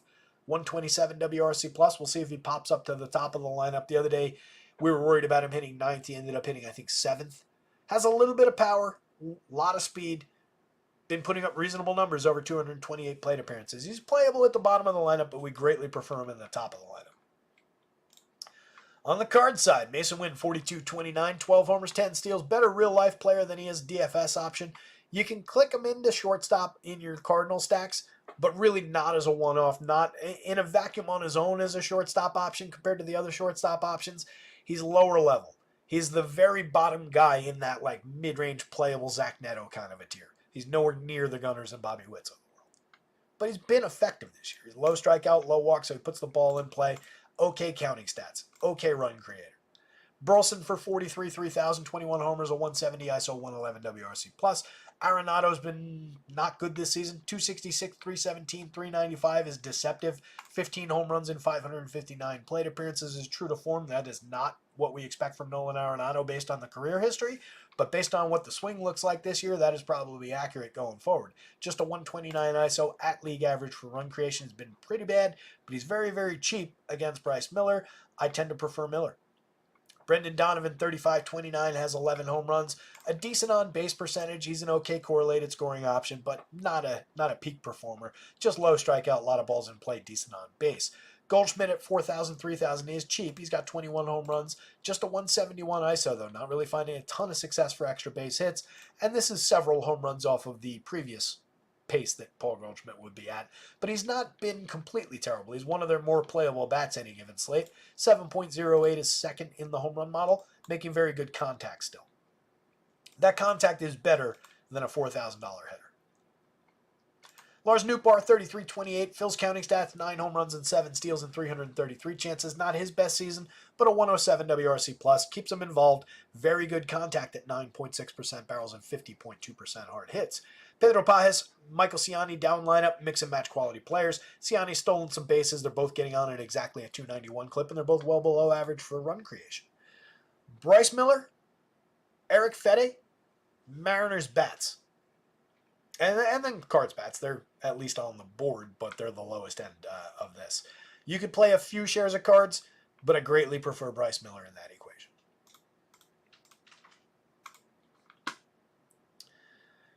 And now and only now do we get to the top-ranked pitcher on the entire slate. 12,000 on FanDuel, 10-2 on DraftKings. Tariq Skubal looks absolutely tremendous against the A's. Yes, they've been better. Yes, there are interesting hitters at the top of this lineup. Yes, there is definitely power up there now. 4 guys with above a 200 ISO, 247 average ISO for those 4 hitters. 25 home runs on the average, means they haven't hit one since the other day when I checked that. 134 WRC plus on the average for those 4 hitters. That's Lawrence Butler, Brent Rooker, JJ Bleday, and Shea Langoliers. 2 of those guys are lefties. 2 of those guys are going to suffer against this lefty. And guess what? The righties are too.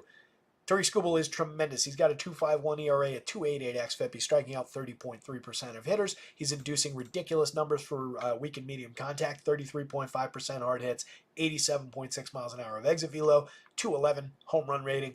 He's a monster. You absolutely fire away with Tariq Skubal where you can afford him. You make ways to afford him where you can't afford him. You just find your way there. He's probably going to be lower owned than he deserves to be in this matchup. 24.6% strikeout rate for the projected A's lineup is the target. All of their good hitters are high strikeout, and he's very good at limiting the power. You do get Brent Rooker above the magic number at 12.79. Righty bat with 35 home runs on the year and elite levels of contact. It's difficult to suppress Rooker fully.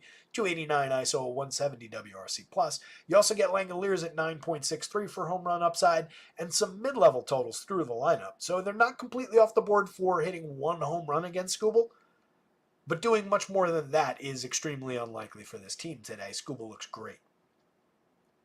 66.78 for Mitch Spence, who has a 19.6% strikeout rate with a 4.50 ERA, a 4.20 xFIP, right at league average by Stuff Plus, but a 10.6% swinging strike rate, medium numbers for home run output, and keeps the ball on the ground fairly effectively with a 9.4 degree average launch angle, just 2.99% home runs. Kind of interesting. Even with this improved version of the Tigers lineup, nobody above the magic number for home run output, just Kerry Carpenter at 8.40 to lead the team, 7.63 for Riley Green, the 2 big lefties in the lineup. I do like this Tigers team and the way that they're headed, and I like getting to a lot of those lefty bats in the right situation. And if you rostered Mitch Spence in any big way, I would say definitely do that as a hedge. But for the cheap pricing, I could see Mitch Spence succeeding pretty effectively here. That projected Tigers lineup has a 26.2% strikeout rate for one thing. They have not been overly good this year. There's only 3 guys above average for run creation for the entire season in that lineup. There's several very small plate appearance samples, including those. That's a 91 WRC+, but we'll take the 12 out of there. We'll take the 70 out of there. We'll take the 73 out of there. Not including those guys, it's 111. So, there's some good in here. There's some young improving players. There's some kids just getting their first shot. And there's some just true quality major leaguers now.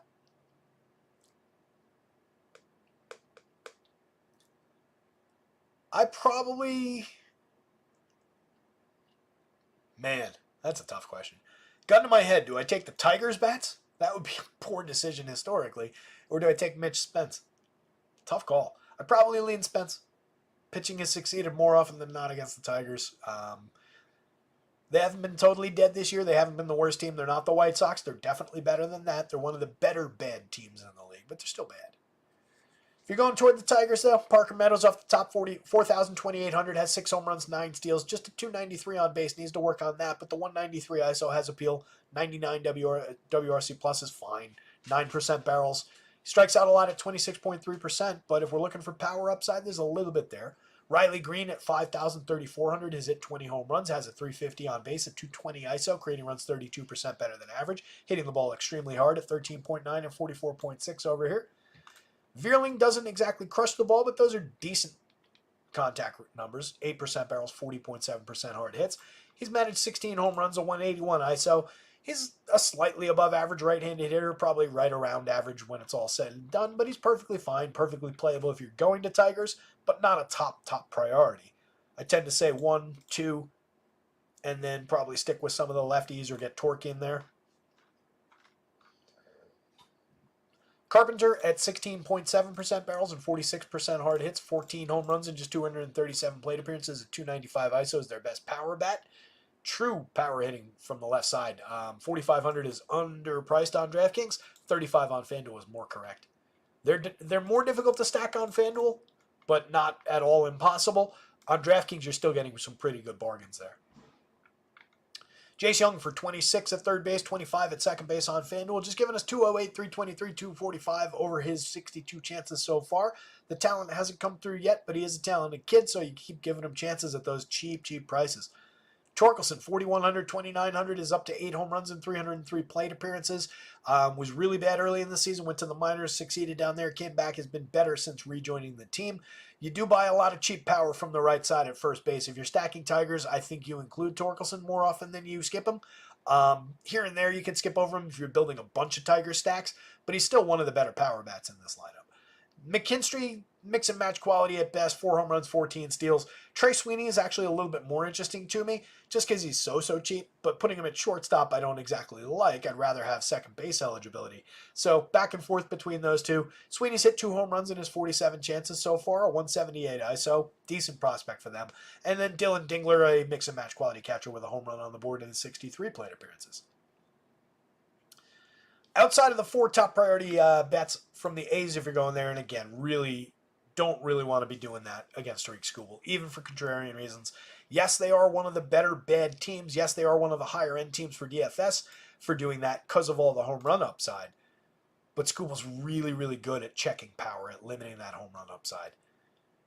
Out of all the teams, yeah, they're better than the White Sox for stacking today. They're better than the Marlins for stacking today, even against Tariq Skubal. But there's a lot of teams on the board on a 24-team slate that are better than the Athletics are. Butler at 4,000, 2,800 has 21 home runs and 13 steals, a 138 WRC+. Rookers hit 35 out of the park to 289 ISO, 170 WRC+. JJ Bleday is cheap from the left side, 5.78 though, kind of betrays him a little bit in terms of the power output. 20 home runs in 558 plate appearances despite not making great contact. Shea Langoliers just makes good contact and drives the ball occasionally. 25 home runs, but slashing 221, 284, 448. Is creating runs 6% better than average, does have a monster 226 ISO, and is fairly priced at catcher for that kind of power output, just not the right day for it. Nevin, mix and match quality with some pretty good bat on ball numbers, 8.9% barrels, 40.1% hard hits. For a cheap option at multi-positions, first and third base most notably on both sites, 196, 293, 21. The results haven't exactly been in line with the contact. Does have 6 home runs in 241 plate appearances. Daz Cameron's also making great contact. 51% hard hits, 9.2% barrels. He's also sub-Mendoza, sub-300 on base, a 69 WRC+, but he's hit 5 home runs in 153 plate appearances. Kind of surprising output. He's also got speed, so he can fill some stats. He's an interesting enough bat, but again, terrible spot against Skubal. Zach Geloff, 34-27, good counting stat output. We're above the Mendoza line finally, but 269 on base is terrible. 82 WRC+ is largely because of that. Still good at filling counting stats. Max Schumann, Jacob Wilson at the bottom of the lineup. Wilson should be a better hitter than this in the long term. He's dead 2,100, not quite dead min on FanDuel. More expensive at 3,100 on DraftKings at shortstop. He's been interesting down here, but we're talking about just a guy who's a good hitter, good eye, bat on ball skills. Not a ton of power, not a ton of upside. Just cheap. And then Schumann's just a mix and match guy. Skubal, Spence, Tigers bats. Really, the A's bats are very limited. You're just taking shots against one of the best pitchers in baseball, the probable AL Cy Young winner. Michael King against the Giants is definitely an option. 27.8% collective strikeout rate for this projected version. Even if we leave out Grant McCrae's low sample number, we're at 25.7. We take out the 28 in the low sample, we're at 25.3. This is a targetable baseball team with good pitchers, and Michael King is a good strikeout pitcher. 3.17 ERA, 3.56 xFIP, 28% Ks, 12% swinging strikes, 31.5% CSW. Absolutely elite at limiting power. 30.3% hard hits, 85.4 miles an hour of exit velo. Excellent at inducing weak and medium contact. And this Giant squad, while they do have some power bats in the lineup, is decidedly mediocre. Some good run creators, some decent mid-range power. But a pitcher like Michael King, he stands a good chance to limit that power. You can see Elliot Ramos at 7.12 leads this team for home run upside today. He's got 20 and 433 plate appearances, a 211 ISO, but he's that limited against King. So I love the upside, 98, 10,000, fairly priced. Mason Black on the other side of this one going up against the low strikeout Pods. He's got a 7.45 ERA and a 5.36 xFIP in his 19 and a third, just a 17.8% strikeout rate. Seems pretty skippable, seems pretty targetable given four guys, Kyle Higashioka down bottom of the lineup, and kind of midway to double the magic number for two of those guys. Plus a Jake Cronenworth at 8.92, Jackson Merrill at 9.93. There's a lot of power showing for the Pods. Kind of like the idea of seeing what the Pods and the Royals stack up looking like once I get to build my FanDuel lineup in a minute. If you're going in the Pods direction, Luis Arias off the top at 44.29, always in play. Good correlated scoring option, but not his best year. 345 on base, 107 WRC plus, but always good for 4 hits. And against a pitcher that's going to pitch to contact like Mason Black, it just increases his value, it increases his upside. And when you're seeing home run numbers like that, you want the guy who's on base ahead of those home run hitters. 15.75 for Fernando Tatis. He's got 14 in 359 plate appearances.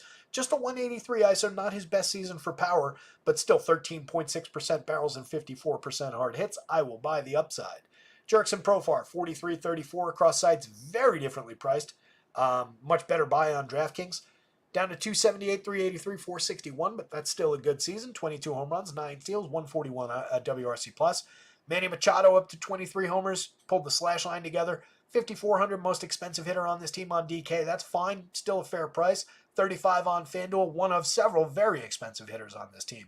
The Pods are weird. There are 4 pretty expensive bats and then some affordable guys. So I do think you could stack them up, and you've got numerous multi-position guys.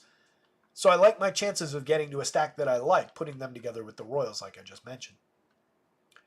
Down lineup, Cronenworth at 43.29 is one of those affordable guys. I like the second base eligibility on FanDuel. That helps positionally. That said, I'll probably put Massey from the Royals if I'm going with those two teams. 16 home runs, a 110 WRC plus for Cronenworth this year. Bogey, shortstop and second base for just 29. Second base only for 41 on DraftKings. 8 home runs, 10 steals, a mediocre season out of him, but playable. Jackson Merrill at 4,800, 3,500, not expensive enough for a 292, 323, 498 rookie. 206 ISO, a 128 WRC plus, 22 homers, 16 steals. It's been absolutely tremendous this season. He deserves to be a $5,000 player on DK. Higgy, 3,700 on DK, 2,800 on FanDuel. Too cheap over here for where you got to play catchers. 12.7% barrels, 40.8% hard hits. It's all very realistic in terms of his premium contact numbers. He's always been able to do that. He's had his best home run total at 16 in 218 chances, compared to 10 last year in 260 and 10 the year before in 248. So we're still not up to the number of plate appearances. Maybe he hits a few in a hurry and gets to double that output in fewer plate appearances. I like Higgy a lot for a cheap catcher option, and he's a priority if you're stacking Pods. Mostly a priority on DK. Less of a priority on FanDuel where you only get 4 shots, assuming he's hitting 4th. If you happen to jump into like the 5 spot or something, then I think he's more of a high priority bat on FanDuel. And then Mason McCoy in the shortstop spot is entirely skippable at the bottom of the lineup. I didn't do the Giants. Rough spot against Michael King. Limited power output. Mike Yastrzemski at the top, 3,000, 2,700, has 13 home runs from the left side. A reasonable power bat with a 194 ISO. His creator runs 9% better than average. He's always playable. He's never expensive. He's never their most popular hitter. I don't dislike him in the leadoff spot. I just don't really want to target Michael King with these Giants today. Elliot Ramos, 45.32 for 20 home runs and a 211 ISO is not bad pricing. Conforto for just 4,000, 2,900 has 15 home runs in 424 chances. A 200-plus ISO.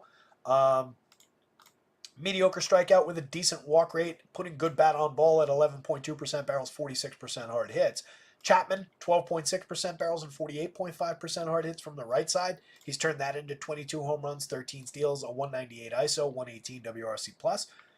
Lamont Wade, I like a lot. 393 on base, 6 home runs, limited output this season in 339 plate appearances in terms of power, but still a very good correlated scoring option and probably should continue to hit leadoff, which makes him more appealing ahead of the power bats.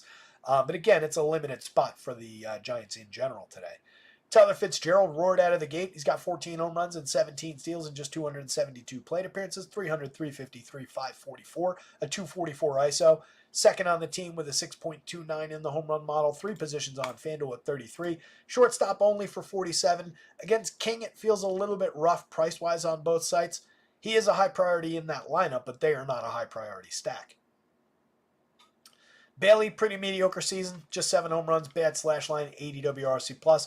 Luciano, a high-end prospect for them, 2,400, 2,200 across sites. 56 mediocre plate appearances so far, but we'll give a kid a chance. He's very cheap in the middle infield if you're stacking this team. And then Grant McCray at 2,800 across sites. 3 home runs and 3 steals in 61 chances is pretty good output. 241 ISO, 100 WRC+.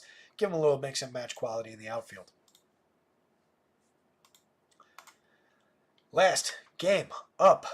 Whew. Haul today. Landon Knack, 78-74. It's pretty rough. He's not been terrible. 3.0 ERA on the nose, a 22.6% strikeout rate with a decent walk rate in his limited 48 innings in 8 starts this year. A very good whip at 1.0 on the nose. Not a bad swinging strike rate. CSW could stand some improvement. It's been bad for premium contact and power allowed in the small sample, but that probably normalizes against the quality of the numbers. Stuff Plus likes him a little bit, slightly above average. Not a bad pitcher, but facing a very, very low strikeout. Very good run creation station to station, although the run creation in this version of the lineup is way off.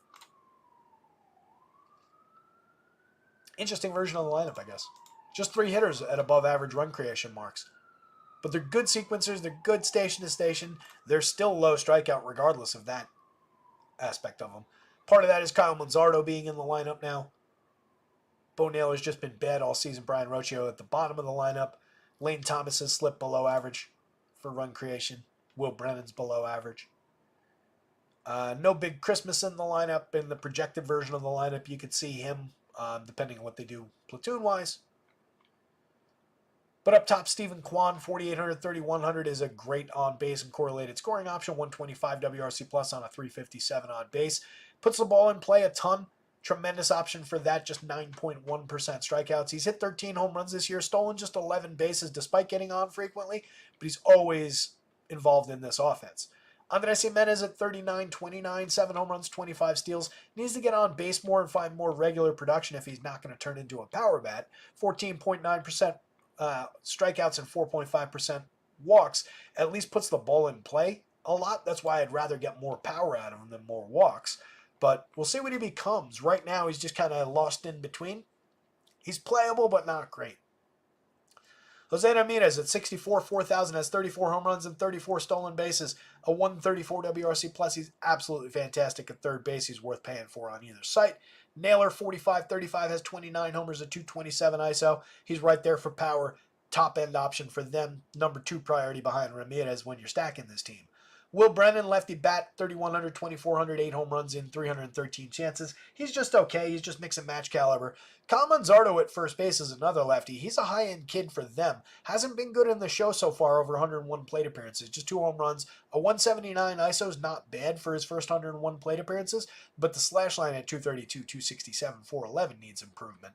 But reasonable bat on ball, 11.4% barrels so far. A lot of power in the minors. Decent upside for a bat. Lane Thomas at 4,000, 3,000, 9 home runs, 32 steals, just below average for run creation. Coming off a big year last year, a little bit of a disappointment across the board this season, but still a very effective player with a lot of raw skills. Definitely worth going to in the outfield if you're stacking this team. Probably one of the higher priority bats in this lineup. Would like him to hit higher up in the lineup, of course. Bo Naylor, not been good, and Rocchio is just here to play defense. The Dodgers bats are facing Matthew Boyd, who has not been completely terrible. 2.38 ERA, but a 4.16 xFIP, 23.3% strikeouts and 5.8% walks in his 4 starts, 22 2/3. Obviously, very small sample there. Hasn't given up much in terms of power, but Stuff Plus doesn't like what the arsenal looks like at all. In years past, he gave up more premium contact, more power. Was lower end, 5.45 ERA, a 4.37 xFIP across 71 innings and 15 starts last year.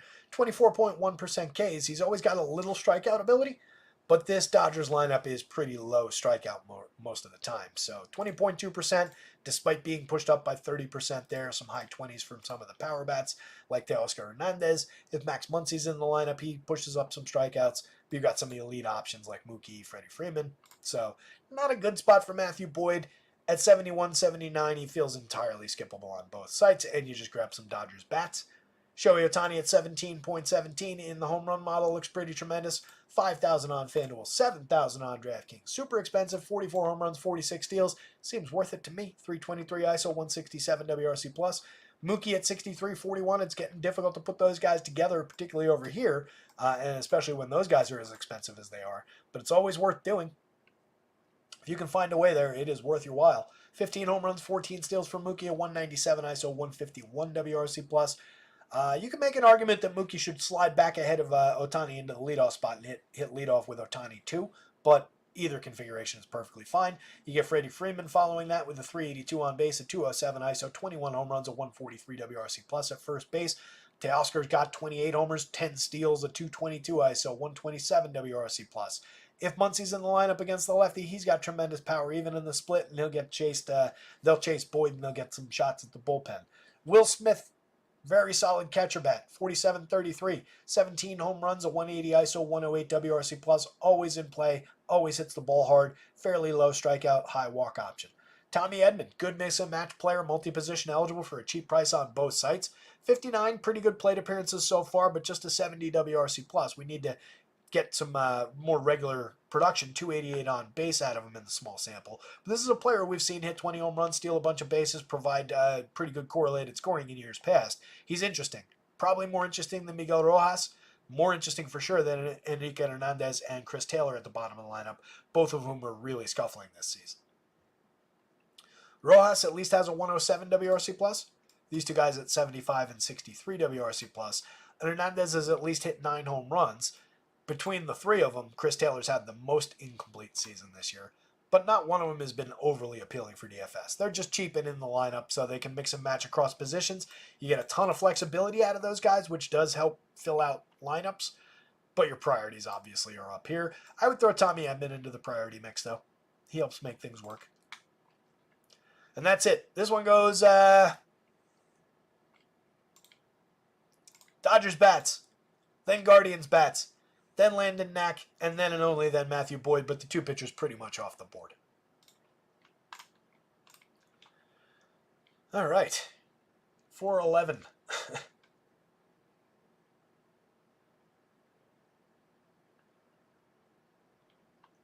Yeah, I'll get all these lineups updated in the next little bit after the show ends, and we'll get the update up onto the site. Limited people watching this show on a day where I guarantee you nobody's caring about baseball all that much. We'll be back later in the afternoon, about 2 hours after this ends. We'll be back with a football showdown slate for tonight. We'll do everything we did last night in detail for this one. We'll spend a little bit more time probably looking at lineups and sims, and I'll try to talk a little bit less about individual statistics from last year. I think it's more worthwhile to do that. But we'll give it a good look. Probably 6:30. Keep an eye on notifications for that. Summarizing your slate again one more time. Tariq Skubal top of the board and Zach Wheeler top of the board. Both look tremendous. Interchangeable parts with similar projections. I slightly prefer Skubal, but Wheeler's just as good and just as highly projected. Either way you go there, you're probably getting a little bit of a discount from where they should be ownership-wise, just because they are so high-priced on a deep pitching slate. Love either option if you can get there. Cole Ragans, not a bad alternative for a slightly lower price against Minnesota, though. That's the toughest opponent out of, let's say, the top 9 pitchers. Minnesota's just good, and Ragans has been a little bit diminished of late. We'll see how he finishes out the season, but I'm a believer, and you can't ding him for recent performance, for 3 short starts. So still like the upside, still a buyer on Ragans. Michael King, love it at 10,000, 9,800 for the upside for strikeouts against San Francisco. Pretty good option toward the end of the night. Nick Pivetta, absolute dynamite, 9,300, 8,600. Big time strikeout pitcher against the worst team in baseball. Could run off and hide with a score on this slate. Not appropriately priced for that kind of upside, particularly on DraftKings at 86. I like the idea of pairing him and Manaea at 86 and 82 on DK and just picking off some mid-range pitching. 9,800 for Manaea is a little bit high priced on the FanDuel slate, but he's been good and is good. Has some strikeout upside against the Reds. He's playable there, but I prefer other options. Framber Valdez, 10-6, 9,600, not inappropriately priced. A little bit diminished in projections by the Diamondbacks quality, but has a similar ceiling if all goes well to the top of the board. Very, very playable and will be lower owned than his compatriots up there. Bryce Miller looks tremendous at 97-92 against Seattle. Max Fried is very, very playable, but a little bit lower ceiling against Toronto, 95-88.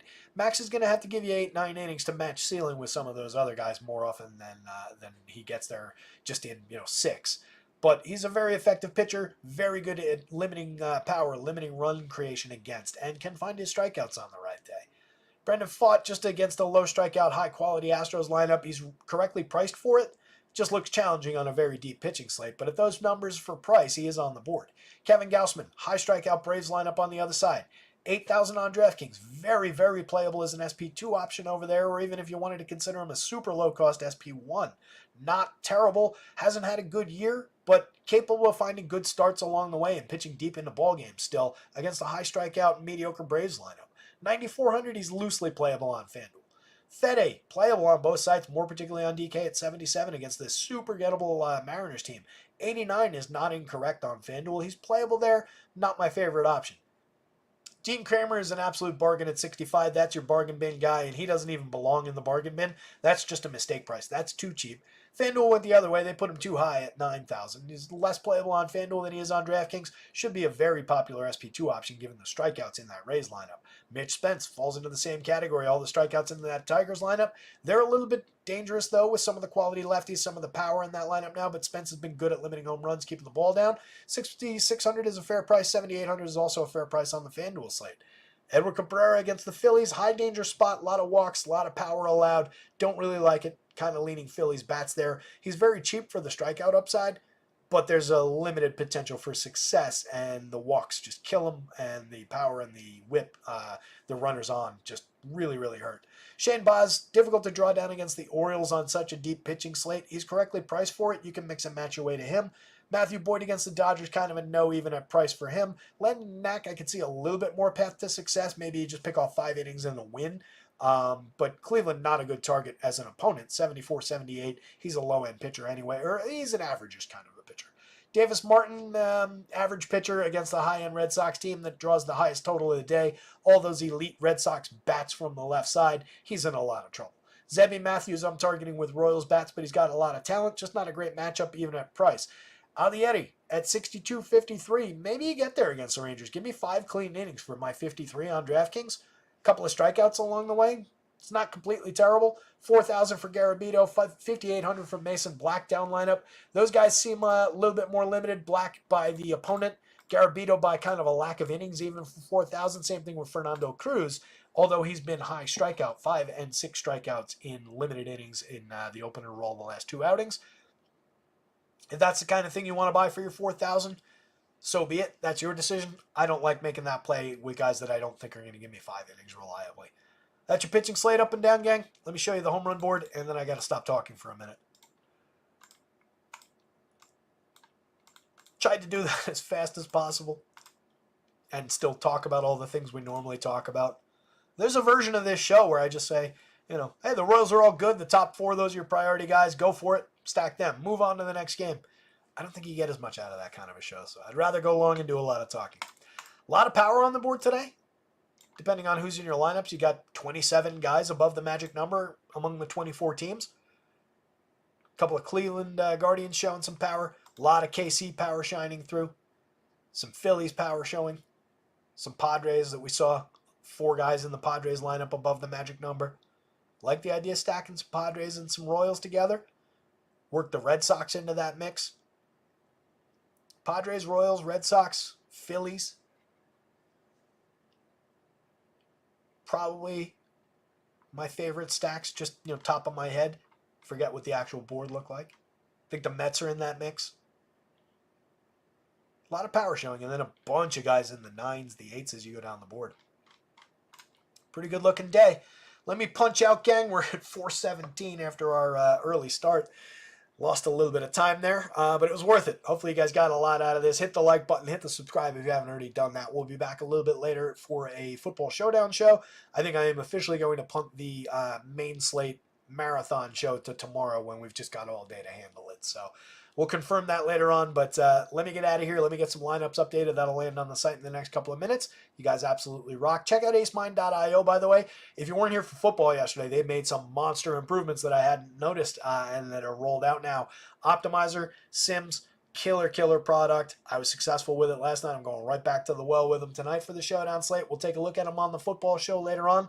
acemine.io, promo code rotoscouts, all in caps, 20% off your first month. Got some confirmed lineups in the chat if you need them. They'll be up on the site momentarily. Just give me 5 minutes to get my act together here. Good luck out there tonight, gang. Somebody go win something. We'll see you on Monday for a baseball show that, well, no, there's another football game on Monday. It's going to be a hectic Monday, too. Tuesday will be a more calm baseball show, hopefully. But we'll be back next week to continue talking baseball with you guys. I'll see you. Have a great weekend.